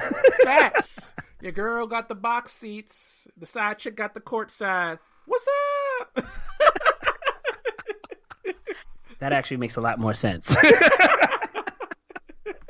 Gotta go in the back to see her. We're way in the back. Oh my god. Don't acknowledge the side chick though. Don't acknowledge. Hey, okay, keep it moving.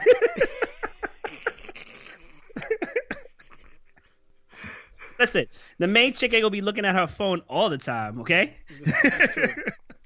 Yo, son, we haven't talked about politics in a hot minute. Okay. But your boy Michael Bloomberg is really out here trying to be president, B. Yeah. And people are falling for the okie doke.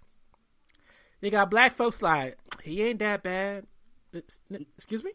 Stop and frisk? What? What the fuck? Stop and frisk say Mike Bloomberg? Listen. Let me summarize Mike Bloomberg's racist-ass mayorship in one very succinct tweet. Okay. If y'all read The Root, there's a writer on The Root. He's one of my favorite writers in the world. His name is Michael Harriot. He gives zero damns. Michael Harriot just wakes up and bees black. That's all he does every day, all day. I respect it. Here's what Michael Harriot said to summarize Mike Bloomberg. In my opinion, here's one of the most racist stats ever. In 2011, the NYPD stopped and frisked 168,126 black men between the ages of 14 and 24. In 2011, there were only 158,406 black men in New York City between the ages of 18 and 24. Yes, they stopped and frisked more black men than actually existed. 90%, let me rephrase that, 90% were innocent. Wow. In fact, stop and frisk proved that despite the fact that the stops of white people were damn near unheard of, they resulted in more fines of drugs and weapons. I wonder why. If y'all always stop the Negroes, I'm going to just walk around with whatever I want. Facts. They ain't stopping us. Oh my god. And then there was the time when he got on TV. We talked about this before on this podcast about redlining. So redlining was the racist banking practice. I say was, I apologize. Was implies it's a thing of the past. Right. Redlining is the racist banking practice of literally taking a red marker onto a map of a city, municipality, or county and drawing a border around where the colors live, particularly the black and Latino colors, and telling everyone that worked in your bank, don't give them niggas money. All right? So that results in an inability to start business, get loans for college, get loans for personal stuff, right? And people tell you, pull yourself up by the bootstraps. Cool, I got good credit. Where's my loan? Nah, you live in this part of town. Can't be good. Bloomberg said, and I'm quoting him now, not quoting him, but I'm paraphrasing him. He says, when they stopped redlining, that's when we had the housing crisis.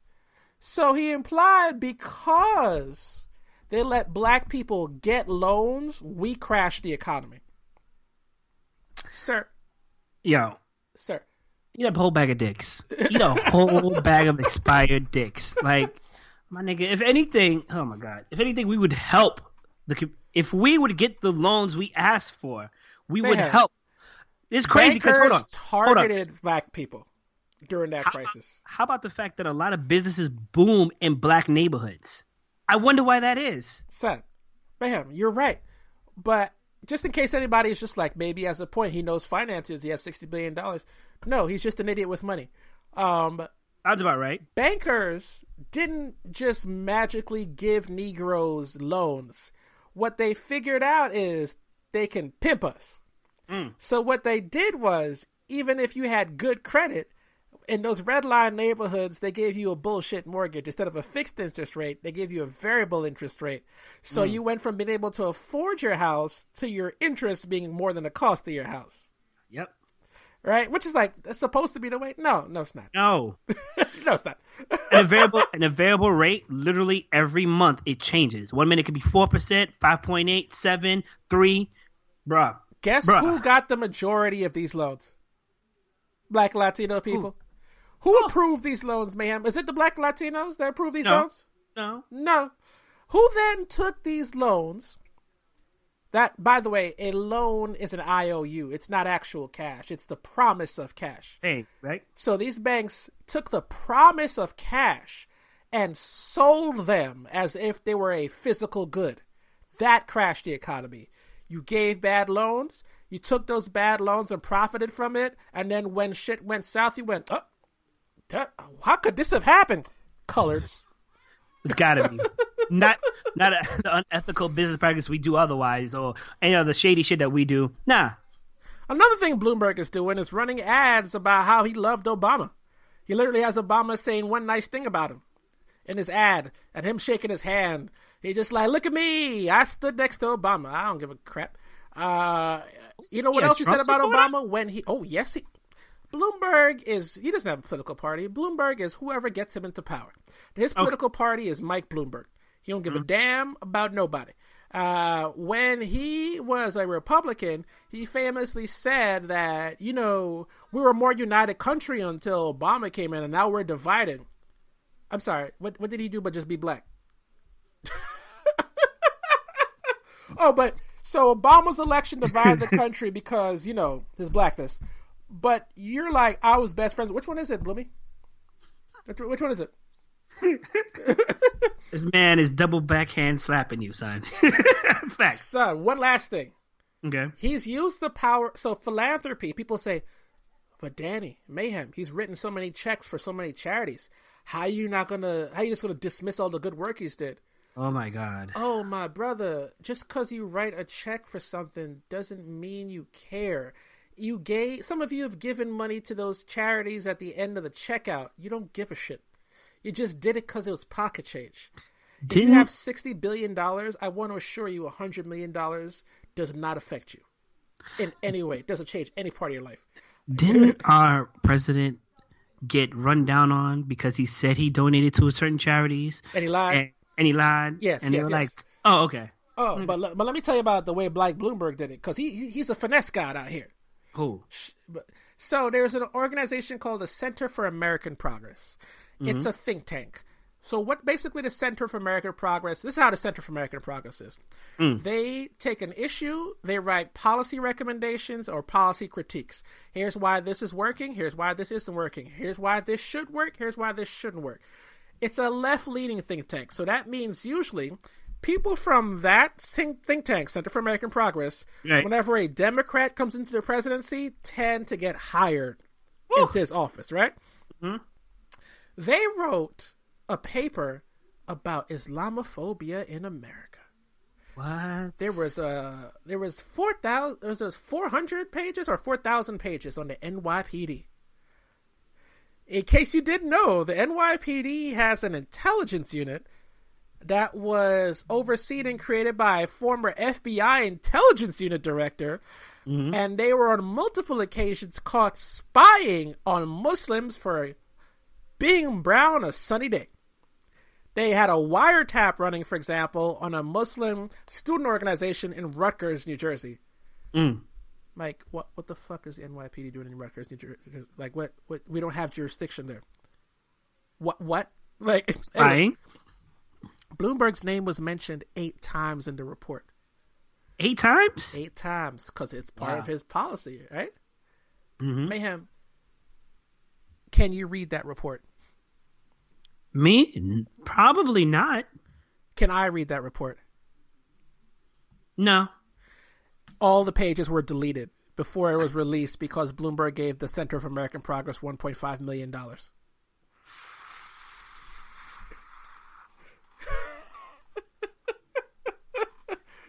That's his philanthropy right there. The power of Bloomy.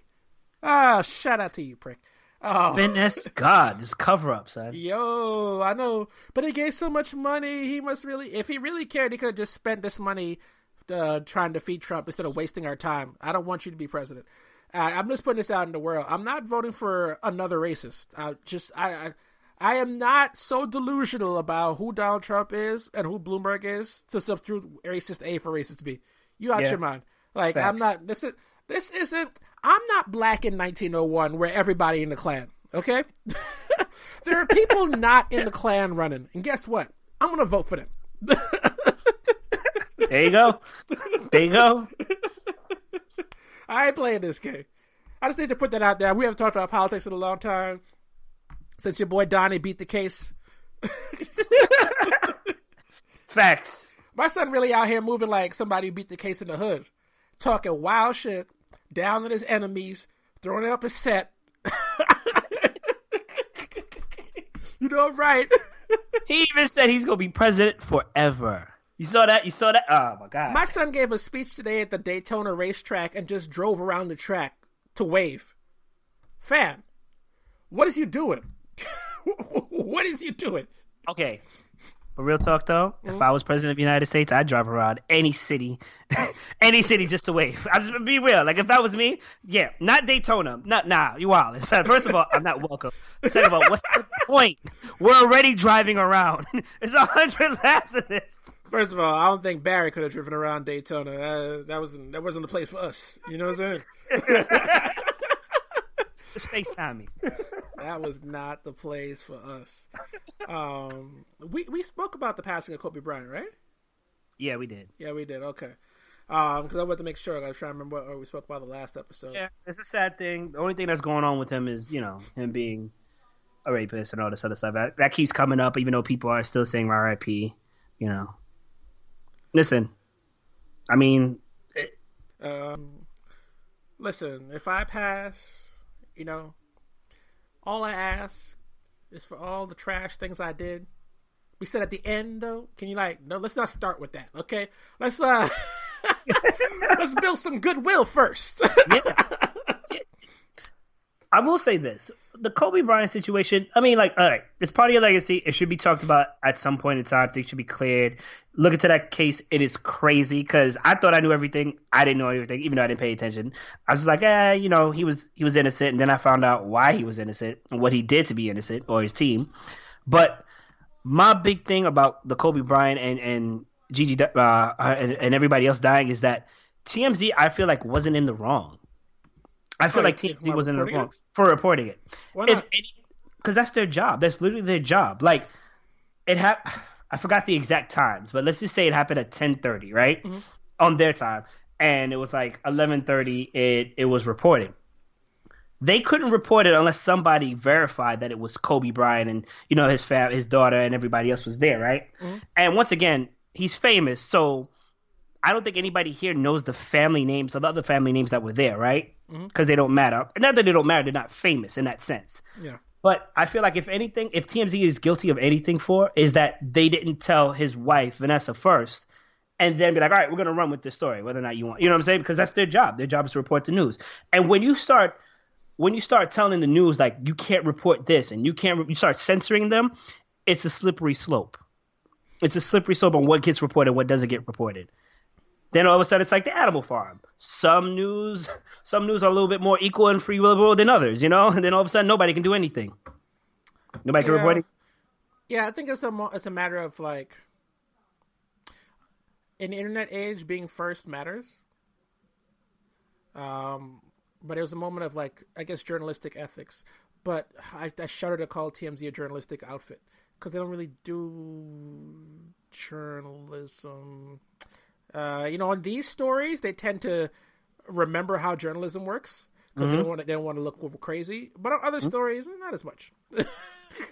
Not as much. Okay. But speaking of famous people, I'd like to make an announcement. Bruno Mars is officially in the black team. Asians, Latinos, Hawaiians, I'm sorry. He's headlining Essence Fest with Janet Jackson. He has picked the side. It is over. Okay? All right. If he's going to be on the same stage where Before I Let You Go will be playing for the 3 billionth time in 2 days, okay? You know it. And the bus stop. Then I almost started dancing. Tastes like candy. Oh my God! What is that? Oh, what is that Ohio Players record? Roller coaster. Oh, you don't listen. Roller coaster of love. Oh. Y'all gonna hear that 3 billion times.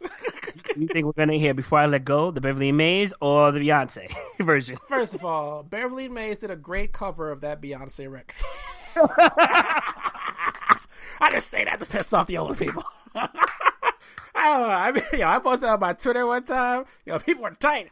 I was like, this new Beyonce record, fire. I feel like, don't you dare. Yeah, but anyways, shout out to the Asians, shout out to Latinos. Y'all help cultivate a legend. But he's back with the home team where it belongs. Thank you. We're going to get Lizzo back. Listen, white women, back off. We're going to match any offer you give. You may take Lizzo, okay? Y'all got Fergie and Adele, okay? Y'all can have those. Oh, speaking of Adele, she lost weight. She did? Listen, she didn't lose a little bit of weight. She lost the type of weight where it's just like, you got a whole different face. Like, yeah. She lost weight, started dating a black rapper. Listen, Adele living the best life.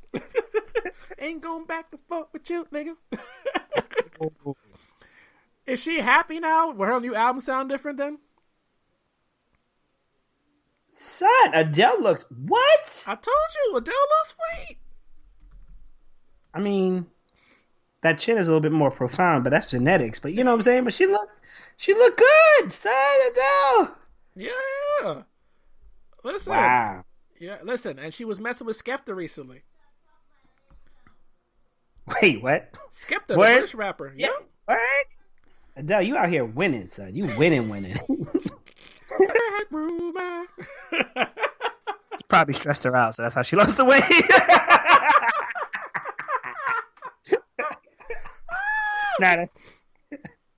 Oh my God. Yeah, nah. She looks good.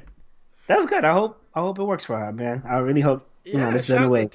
Also, shout out to another celebrity who I'm a fan of, Doughboy from the Righteous and Ratchet podcast with Kevin on Stage Studios. He's almost to his weight loss goal of 250. Woo! And you're like, that's still pretty big. Hold up. He used to weigh 420. Oh. Yeah. I'm like, son, that is no small feat, son. You lost whole people. Shout out to you, brother.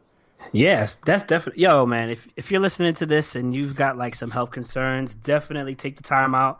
You can Google it. It's out there. The information's out there on how to lose the weight successfully, Don't healthy. eat the flat tummy tea, though. That's the only thing I will say. What's that, a diuretic in the sense? Yes. It's just some are strong and some are just weaker diuretic. Like, you could just prepare yourself for a colonoscopy and then be just as ready. I real talk. As someone who was taking a colonoscopy... And let me tell you how serious that thing is. First of all, you gotta take. They ask you to take a laxative, right? They're like a pill in the form of laxative, and it's just like every 15 minutes. Oh, it's crazy. You'll be shitting out water, but literally, there goes your water weight. Okay, you have the flattest stomach you've ever seen. But seriously, take the time out, do the proper research. If you need help, just ask one of these guys. I'll tell you. Put down the sugar. Sugar creates a response in your body for insulin. Unfortunately, your body does not make an eternal amount of insulin. So once it runs out, that's it. It's fat. And the more sugar you have, the more fat you get. Bread, listen, there's no more bread. no more bread, no more pasta. You know, try the actual keto diet, try a low carb diet, whatever. Take those things out. You'll see the difference. And the thing is, too, you don't have to always do it for life. You can just do it in spurts. You know what I'm saying? Till you get to the weight that you want. Oh, this dude I knew, he actually lost a lot of weight without working out a ton. Yeah. And he didn't go on a specific diet. He just did a calorie restriction.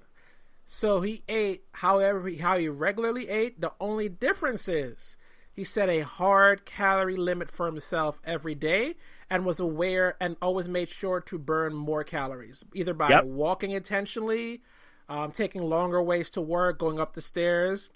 And over the course of a year and a half, my son lost 90?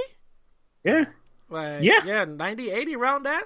And it wasn't like he was hitting the gym either. Like, he started hitting the gym after that because there's trainers say you need to lose weight before you start really weightlifting because it'll hurt your joints.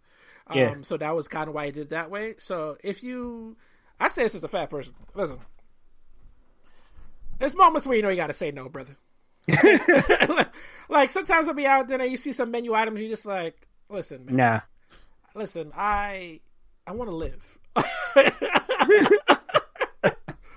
You want that bacon wrap mac and lobster? No. Yeah, it's true, man. Like food is an addiction. Like I know for me personally, I'm not speaking like you can't be addicted to food because especially if you're going through something in life. Oh, that's oh my God, that bacon wrapped lobster mac with honey mustard or whatever you want to add on to it. Yo, sounds the greatest. And then some people lie to themselves like, yo, I'm gonna hit the gym tomorrow and burn all this up. Some of y'all don't even get to the gym. Let's be real. If you make the effort and you got people to like really push you forward and go to, it's a really good thing. You'll start feeling good about yourself. It's really healthy and it's just a better thing. So shout out to anybody who loses weight. I know they think Hollywood, we praise people and fat shame others, but you know what? You know how hard it is to kind of keep a six pack in America. I want to say at least in other countries, I feel like you gotta work. You gotta work for actually good food. But like for America per se, like when fast food is around the corner, the chicken joints are down the block, and corn syrup is in everything. Woo! Yo, also if you want to lose weight, I'm gonna put my homie on blast right now. Mayhem is a personal trainer. Slide to his DMs. All right. We're trying to get this business started, okay? I'm trying to get to the Rock Nation brunch, okay? It is true. I am a fitness trainer. I actually have some pretty good results. I've trained 10 people, and we've had some really great results. If you just want some advice, you want somebody to inspire you, listen, hit up the homie. Me, on the other hand, listen, if you want some recommendations of some good food that won't kill you, but make you feel good, hey, I got you. Let me just say one thing. Don't hit him up with recommendations. Let him tell you because he's going to hit you with some slick shit and you're going to be like, did he just over the internet? Listen, you can't be recommending shit to me if it's 3 Yelps, 3-star on the Yelps. Like, what are we doing here? I don't like, I'm not even stepping in front of the door if it's 3 stars. Why can't get the 4th one? Like,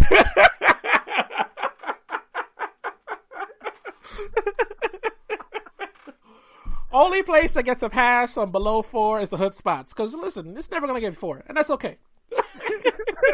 That's okay. Ladies and gentlemen, my co-host, best friend, Danny Ocean. I don't know how we still friends. You know what it is? We don't go out to eat. That's what it is. Figgity facts.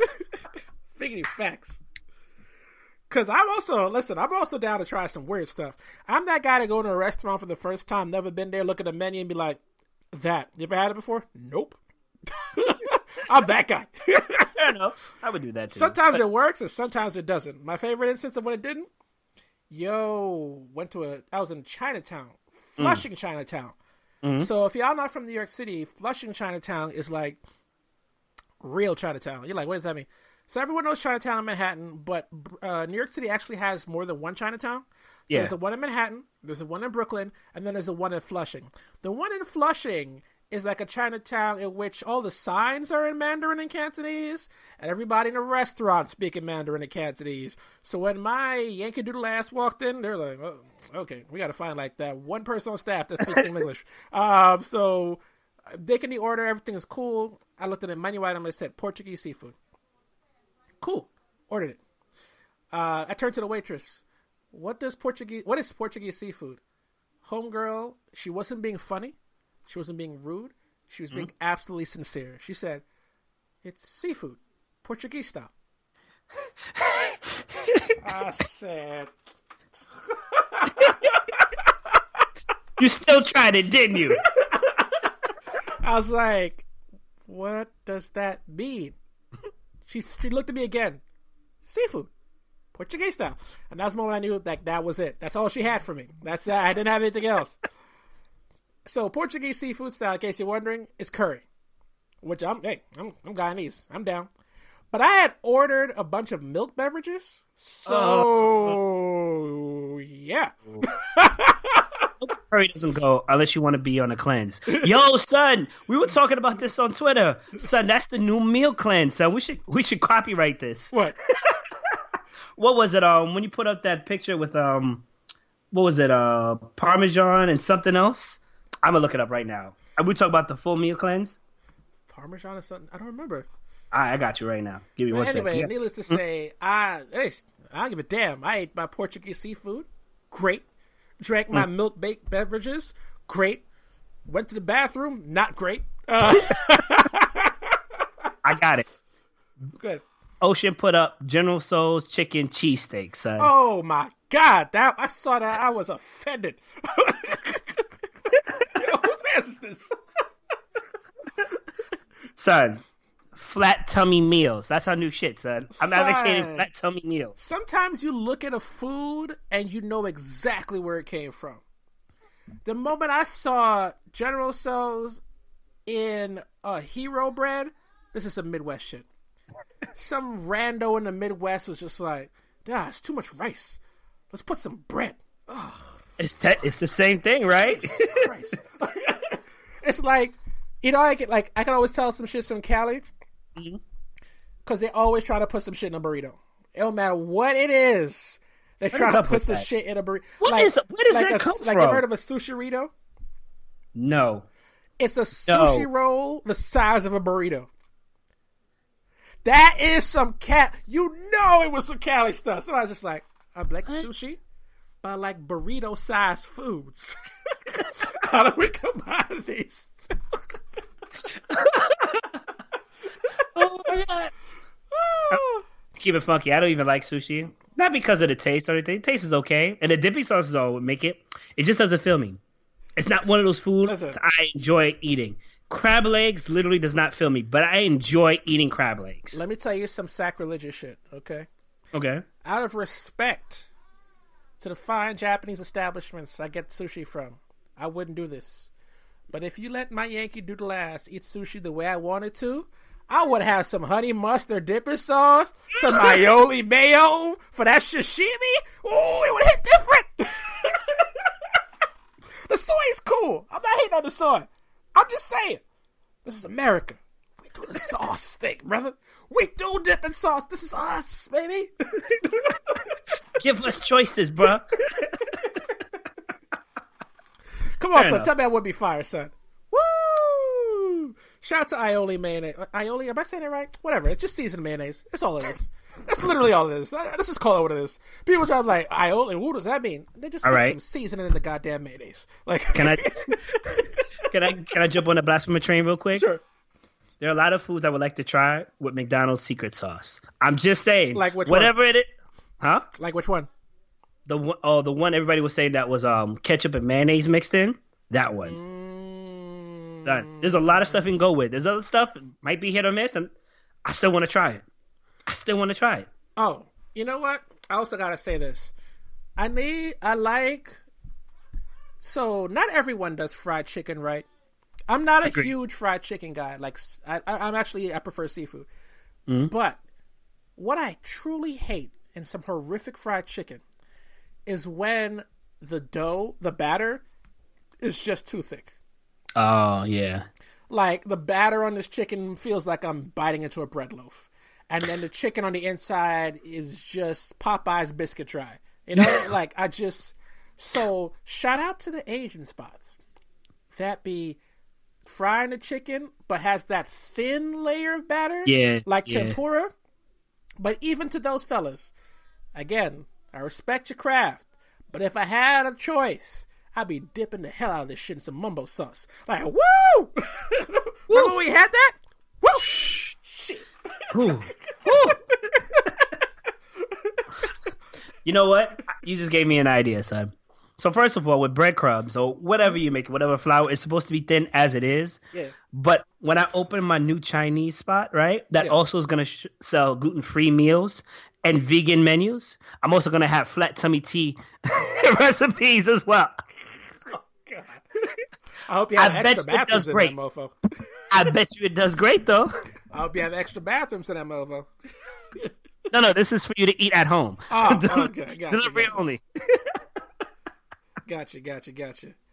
Oh, man. Oh, speaking of which, yo, one last thing. Yeah. There's a spot. It's in East Flatbush. I gotta shout them out, okay?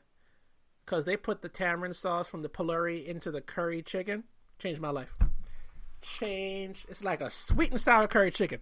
Woo! That's not sweet and sour, sweet and savory. Sorry, sweet and savory. Ooh, I realized I'm a savory guy.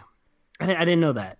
I knew sweets wasn't my thing, but I'm a savory guy because, first of all, I love my food hot. I don't mean like spicy hot, which I do because we just spoke about the hot sauce that I was used to, but like I like it hot, like still cooking in the pot. You damn West Indians with that, man. Oh man, y'all that black third degree bowls, like yo, that black pot that they make it in, that the bottom of the pot was originally silver, but due to the many years of seasoning, you got brown and black in some areas. You don't know what it is. I need that. Okay, and I need it hot. Okay, that baking sheet, that baking pan that they put it in, the clear baking one with the stains you'll never get out. Okay, I need that. Okay, when you put the Tupperware with the same spaghetti or whatever stains that you'll never get out in your life, I need that, and I need it hot because it makes it so much better. Don't get me wrong, there are certain foods that are good cold. Like pizza cold is okay to me. I'll eat it. You know, I've been broke. I've been in college. You know, it's not. But when it's hot, bro, I don't like it hot. And sauce that mozzarella will burn the shit out your mouth. Yo, we done, son. The podcast is done. I can't. My nigga, go I somewhere. don't like it scalded hot. I like it. It's been cooked recently hot. I'm gonna say this. It's either A, I've developed an immunity to heat, or B, I've burned all the taste buds in my mouth. And this is what old age is looking like. Half my childhood was me and my mom getting into it because she would make hot food and I would just wait for it to not be hot. Why? I can't. I hate it. It hurts. It's unpleasant. I don't enjoy it. Okay, I can understand not crazy hot, but like little more than warm. You know what I'm saying? Like, you know, like if somebody cooks something for you and then leaves it on the table for it to cool down, and you come home and like you take some out and then put it in the microwave. I don't do that. I just take it out and eat it. Straight up. Different.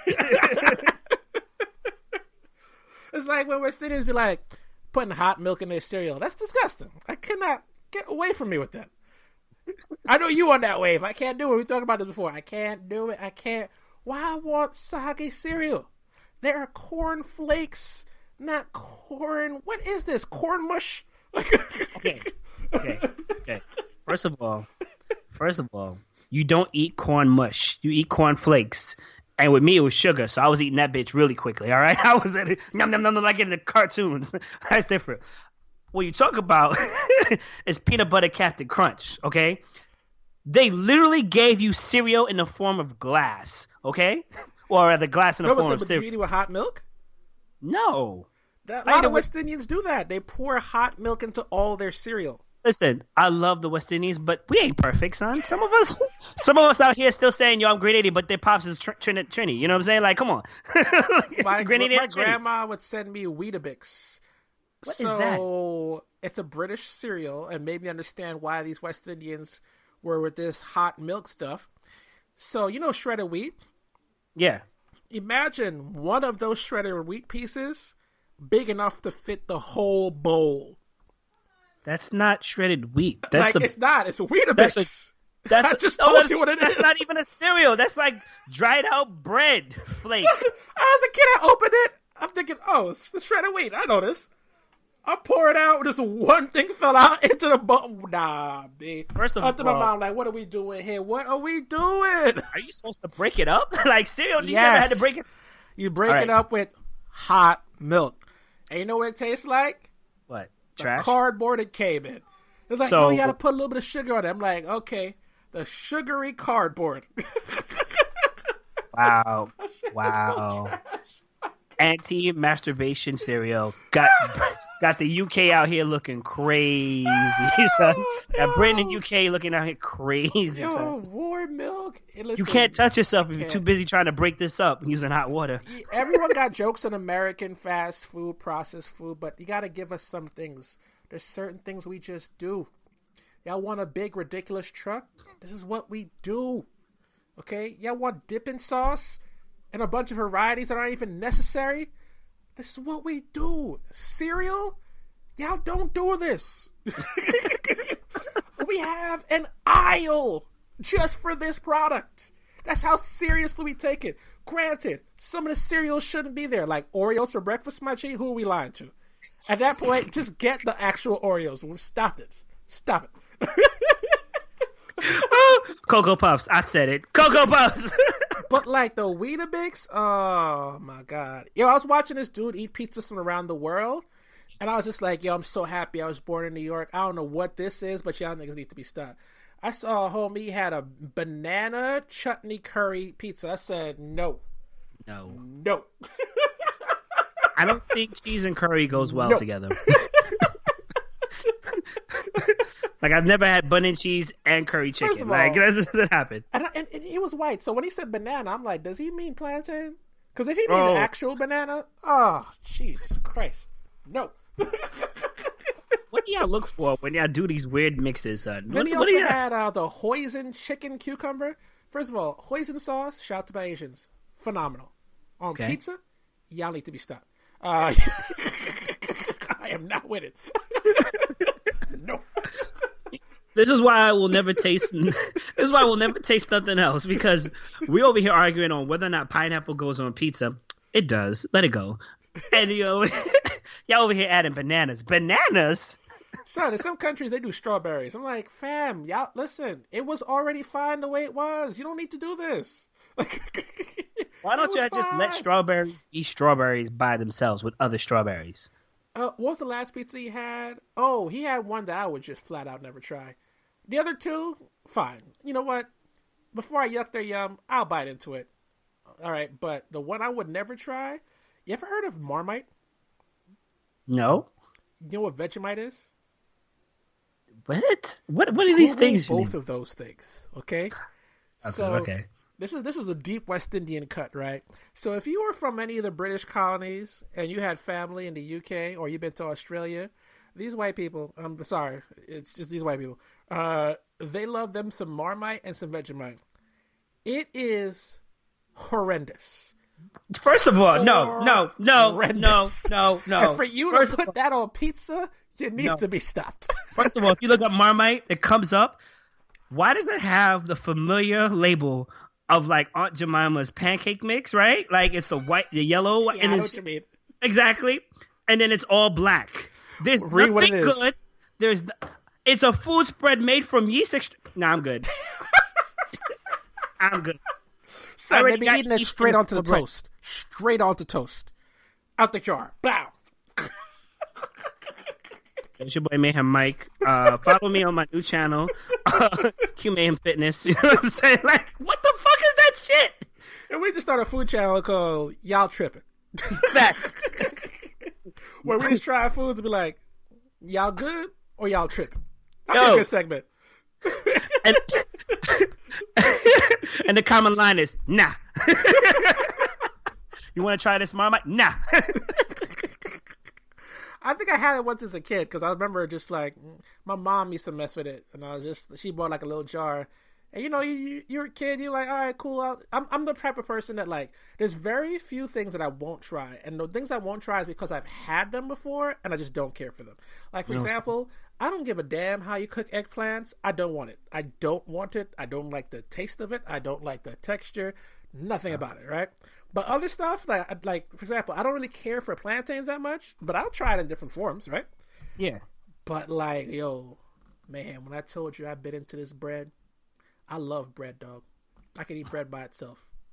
Facts. When I bit into it, I was just like, I would rather eat the plastic that this bread came in. Like, because this is horrendous. Damn. This offends my senses. People out here giving each other Marmite for Valentine's Day. Want to guess the color of these people? No, people disagree with my taste buds because I also don't like Nutella. Like, I like sweet things, but Nutella for me feels like that Oreo cereal moment. Just eat chocolate in the morning, my G. What is this? Why are we doing this?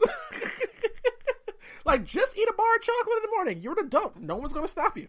I don't have to lie to myself with this. Like, weren't they saying Nutella was very healthy? Bees? Like... The lies are real, bro. The lies are real. Oh, my God. Yo. Wait. I gotta say this. In the UK, Marmite, spread love, not hate. How? Marmite is proud to support Switchboard LGBT and Helpline. Son, why you did that? It's a staple food. The British have Marmite, and the Australians got Vegemite. I don't even want to look that up. It's the same thing. Yeah.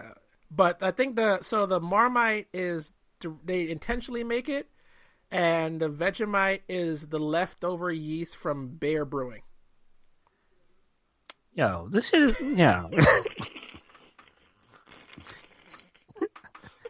We all can't be great, B. Yo, what? There's the moments when people like get in America, I'm just like, y'all invaded all these countries and came up with Vegemite. America... Like, we stole Indian land, enslaved black folks, and came up with peanut butter. I'm just saying, we reach different conclusions, baby. Like, I don't... We're looking for seasons that no one uses. God damn it. Yeah, I was like, we got leftover yeast. Let's put it on some bread. What? America's like, we got a lot of peanuts. Like, a lot of peanuts, dog. Like... Let me tell you about oranges. Oh, God. Yo... I think we're about to wrap up. Unless you got something you want to add before we hop out. Oh, do you want to go over the where Terry Crews is at in his life right now? Nah, I won't give him no more life. He's straight. He be good. All right. What about Snoop?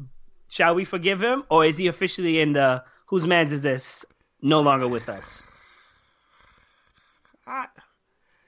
You know what the problem with that is? Okay. They're both wrong. Mm. And the problem with that is because of how vitriolic it got, saying that makes you seem like you're not taking the right side. But I'm like, two people could be wrong at the same time. Right. Like, like, I don't think that Gayle King should have asked that question. When she made the statement that, like, she didn't, CBS edited it to get more clicks and she didn't think it was going to be that. Like, I don't believe you. Okay. You're the morning anchor of their morning show. You're one of their most visible anchors in for period. So you think you don't have final say on an interview? So are you trying to tell me that the marketing of the R. Kelly interview had no input for you? Are you serious? Like, is that so? Like, you want to make so if it did, then why would this be different? You know what I mean? Like, that doesn't make any sense. And on the flip side, when Snoop was just came out of his face to it's just like that. All of that wasn't necessary, and then to back up Bill Cosby.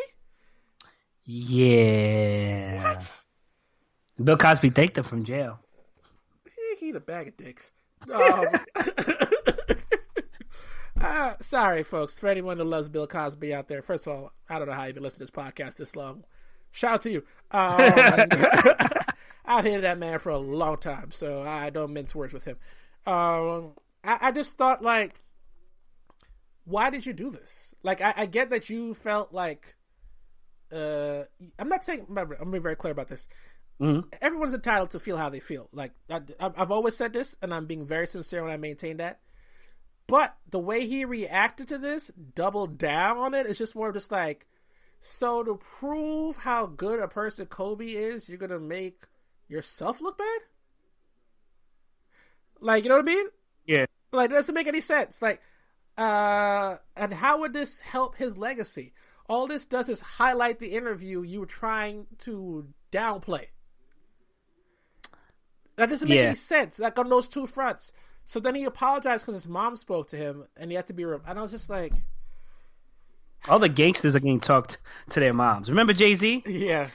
Even in the Black Album, he was like, my mom can't save you now. Everybody has a moment where they're wrong and strong. So that's fair enough.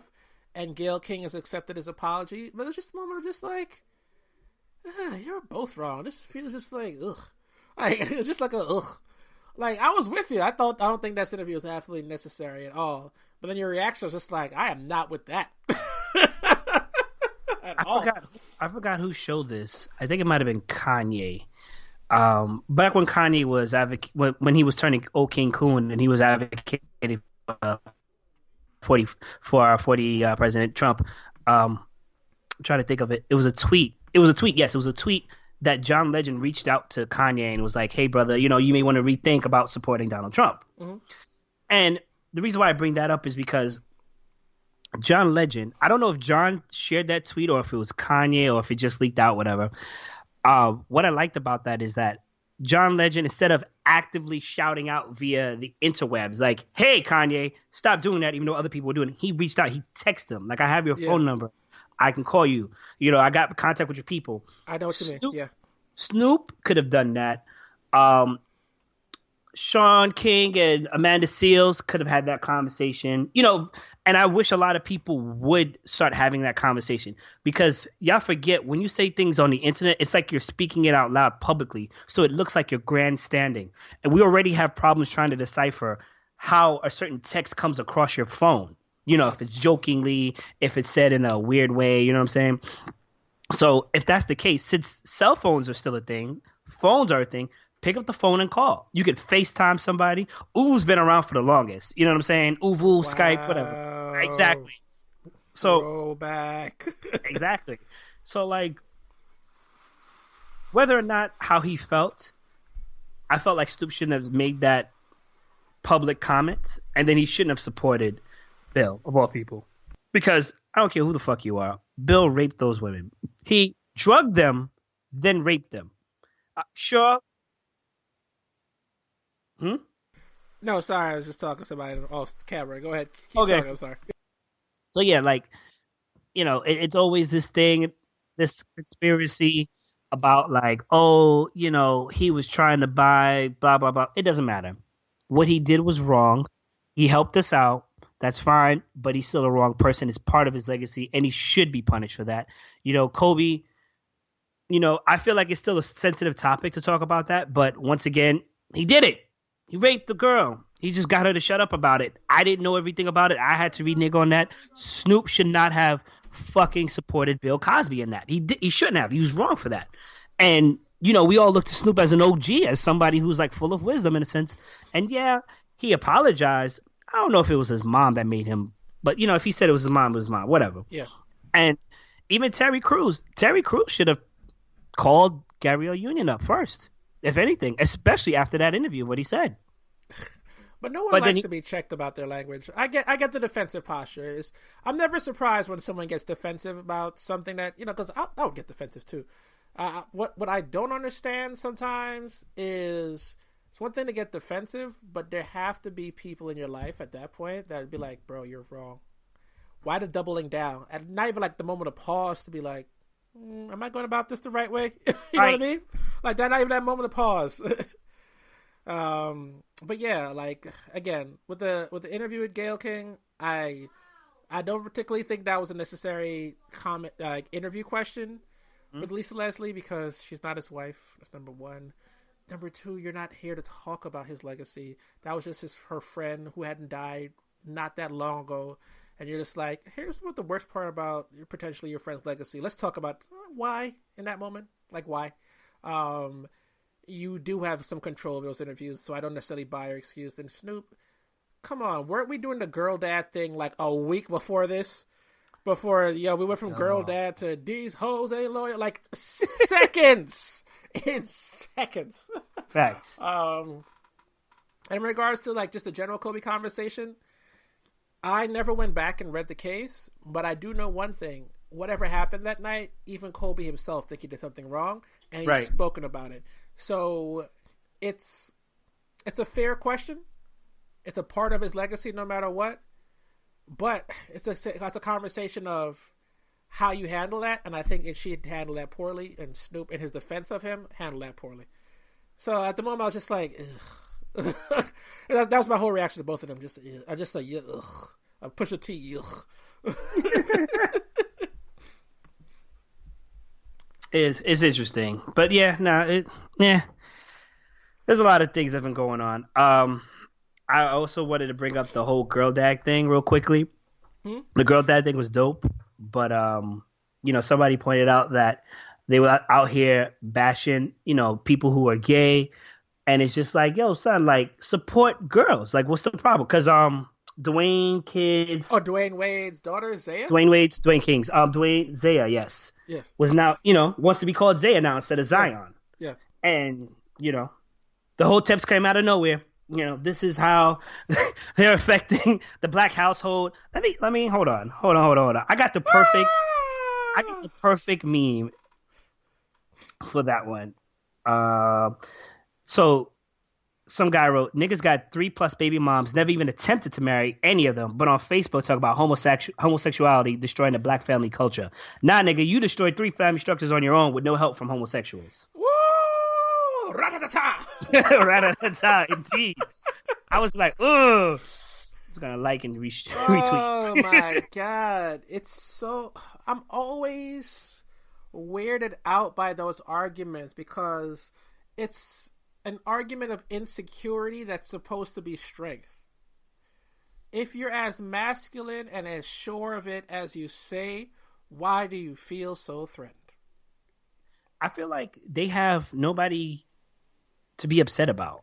Like, being gay, cross-dressing, and even trans to an extent existed before, like millennia before, like before the Bible, and in some instances was in the Bible, but along with slavery and treating women a certain way, they kind of took that down. They updated the Bible. They updated how they interpret. Yes, there you go. Who's also selling Bibles for like $1,000. He did say he is a god, right? If you buy $1,000 Bible from Kanye, you's a whole coon. I mean that from the bottom of my soul. Coon. Oh, by the way, even if you're not black and you buy that Bible, you're still a coon. Well, welcome. Really quickly, cross-dressing, being trans, being gay has never really, once I understood what people were upset about, because you and I went to the same nonprofit organization and explained it to us, it was like it didn't make sense. Because here it is, in a sense, we were watching. That's how I wanted to start this podcast. You know who never apologized for their stance on gay people and cross-dressers? Who? Looney Tunes. Bugs Bunny, Daffy Duck, Elmo Fudd in a dress and everything. It was funny, right? So it was acceptable. But they never apologized for that. Why not? Right. Why not? Is there a Looney Tunes animated character that's gay or trans? I don't think so, right? I don't think so. But there is a puppet. There's a puppet on Sesame Street. There's a puppet with an HIV survivor. You know what I'm saying? Like, you know what I'm saying? And people are like, why are they doing that to puppets? Why are they showing it to kids? Because it's a part of life. Like, this is a real life thing. You don't have to necessarily like it, but you have to respect it. Can I also push back on that? Why they show it to the kids? What do you think's going to happen? Like, okay, let me phrase it to you a different way. I remember being a little kid and at some point realizing, like elementary school age, realizing someone I knew was probably gay. I didn't know what gay was. I was just like, that their person's probably gay. I want to assure you that changed nothing. Like, how about not even one thing? I just went from like, oh, I think so and so in my mind. I just said this out loud. So and so might be gay, huh? Anyway, you got the Double Dragon game? Yeah, we about to link the cords up, get this game on. It didn't do anything, fam. All it means is if your kid is gay and they see somebody else that's gay, they know it's okay to be themselves. So if you want your kid to suppress being, or what is it Pastor Troy said? His son saw some punks, and he just said that's gross, and he was real proud of him. It's like, okay. So what I think? They were minding their business, just being gay on a sunny day, and that was the problem? First of all, Pastor Troy has been non-existent for how long? So congrats for joining the conversation with the big boys. Second of all, chances are his son is gay, because you know what? When you start repressing people like that, the way I think about it is like when you keep telling people no, they start doing it. Okay, because it's like, you're not going to stop me from doing it. And you know what? Maybe his son is gay. Maybe he will like being gay. You never know. It may happen. But it's just like, there's no reason to be that negative and toxic toward a lifestyle. That has no negative effect on you. Like, I definitely say go ahead and punch a Nazi. I don't give a fuck. Ocean will not support me on this one, rightfully so. We're trying to get a bag. But if you see a Nazi, punch a Nazi. You remember Grand Theft Auto 3? See a ball of kill a to this day. See a Nazi, punch a Nazi. That's what I'm saying. See a supremacist, punch a supremacist. You know what I'm saying? On sight. On sight. But like, somebody who's gay people have oh my God, they have literally given us so much to the culture. Forget Hollywood. You know, when I realized being gay was a thing, I found a VHS tape called Paris is Burning, which talks about so it's a documentary. Mm-hmm. I forgot who it was shot by. It's a documentary about LGBTQ in New York and just the culture. So when you see like some of these shows and they talk about like the house of, I'm just gonna say, that's the voguing doc? And is that the voguing doc? Yes, I think Vaughn mentioned this to us. It's more than voguing, but yes. Okay, it's definitely more than voguing. Yeah. So it's also like they talk about the culture and what people go through and transition to support and the black thereof. It's deep. So like, my dad used to have all these VHS tapes because he was, I wouldn't say he was well connected, but he was well educated in that sense and like knowing things around him. And he used to hide it from me because he felt I was too young, which is fair because, you know, it's the 80s going on the 90s, you know, nobody knew how to necessarily address it. People still don't know how to address it. But at the same time, he was willing to have a conversation with me about it. He didn't have the right conversation until years later. My whole thing is, I knew people were gay. I knew people were having sex in middle school. I didn't know why. Some of them may have been sexually assaulted. That's another conversation for another time. And it's just like, it happened. I was just curious. I just wanted to know. It didn't make me become, I'm going to be gay and make shame upon my father because why? I don't know. I don't know how to finish that sentence, really. What is it Eminem once said? Of course they're going to know what in the course is. They got the Discovery Channel, don't they? Don't they? Yeah. They're other kids. Yo, can I tell you how I was in junior high school? And this is going to seem like a throwback for some of y'all. There were porn magazines. Wow. Okay, you remember that? And they used to always be in the back of the store. Wow. So y'all know I had sticky fingers at one point in time in my life. Allegedly. You know, I may have procured some of these documents. Allegedly. And brought it to school because I was like, yo, look at this. Look at this. So the only bad thing about that is my crush got in trouble because she wanted to hold on to it. She wanted to kind of but she got caught. That's what you get. Like, you can't pull out the Mandingo pages. Huh? Did she tell? Nah. She didn't snitch on me at all. And wow. Me at all. She took the blame, and I was just like, wow. You know, I tried to get with her, you know what I'm saying, but she didn't want me, you know, whatever. So thank you, son. Thanks for holding me down, but whatever. You know. Belong to the streets.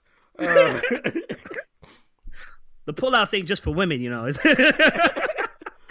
Oh man, but like, yo, when these stories come up, I'm just so flabbergasted about why these dudes are so threatened.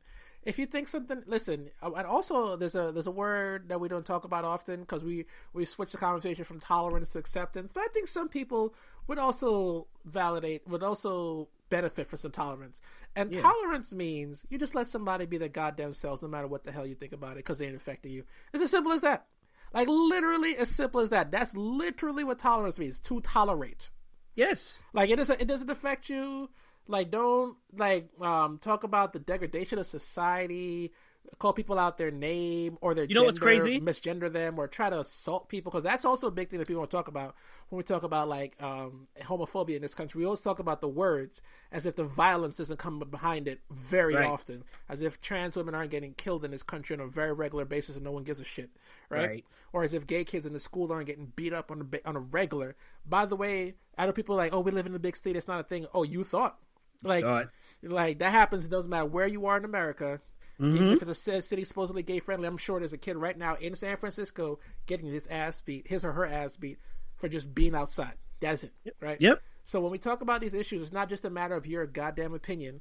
It's about your opinion comes with a lot of things behind it, especially in this context when you're trying to shame somebody for being themselves, make other people bad for supporting them, and for trying to force them to deny who they are.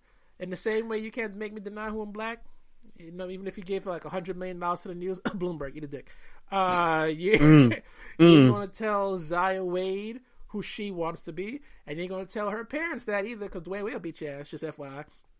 And I know, as I was telling this, I was talking to the homie the other day, and I was just like, you know how I know that Zaya is going to have a good life? Not just because her parents are backing her.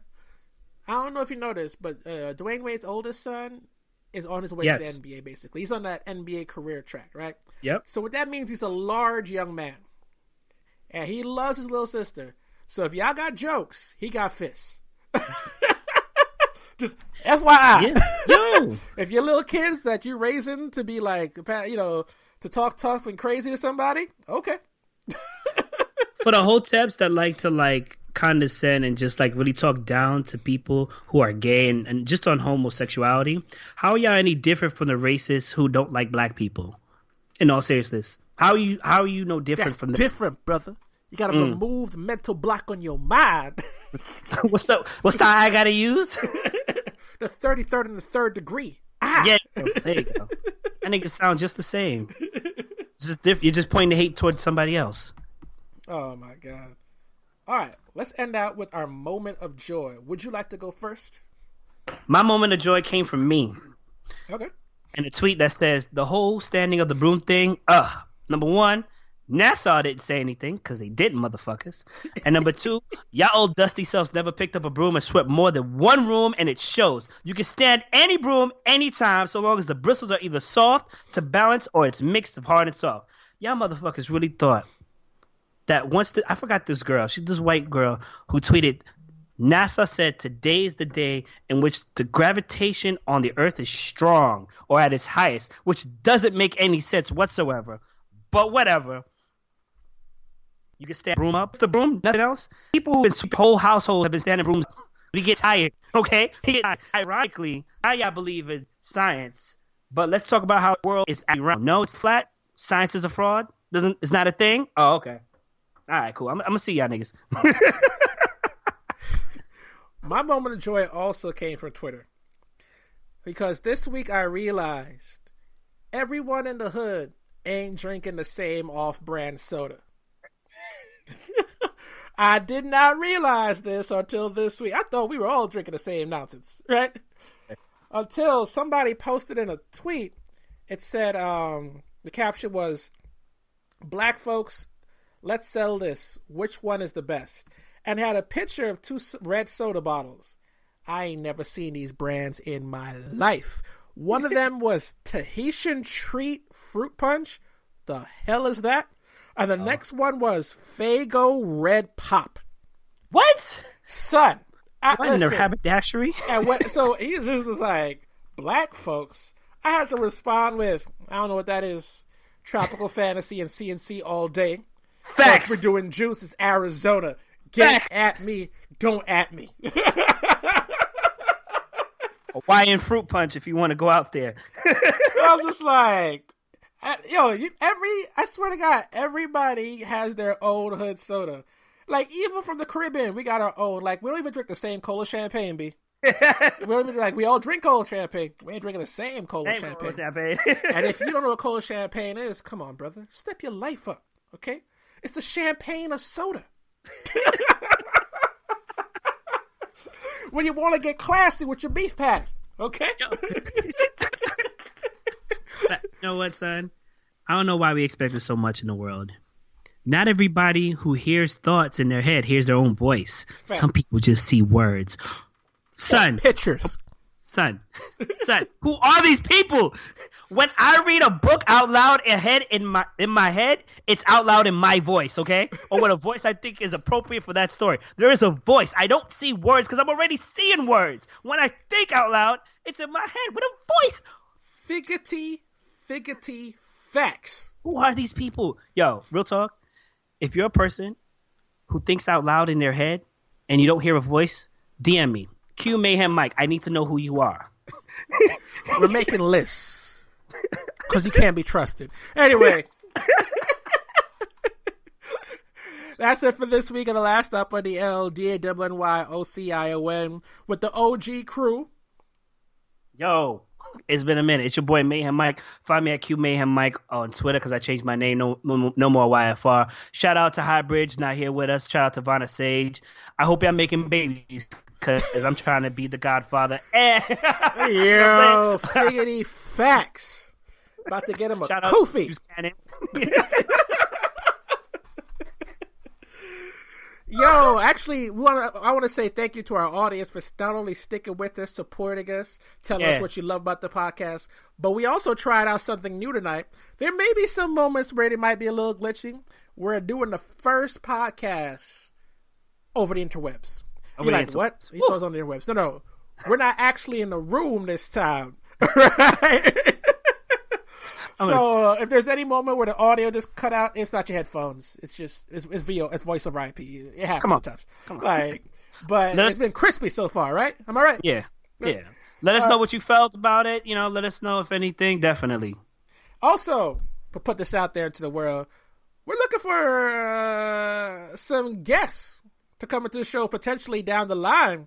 Oh, yeah. And now that we figured this thing out, you may not even need to leave your house to do this. If you just want to call in and join the conversation, drop your thoughts on some things, hit us up on Last Stop on the L on Facebook, Last Stop on the L on Instagram, Last Stop on the L on Twitter. We ain't going to get no TikTok, though. Them TikTok kids is hilarious. That's mad work. Damn, there's too many damn apps. We don't have a Tumblr yet. Like, shit. I mean, we could. That's the old man in me. Like, yo, stop with the damn social media apps. Like, now YouTube got a. You know what? YouTube got a news feed.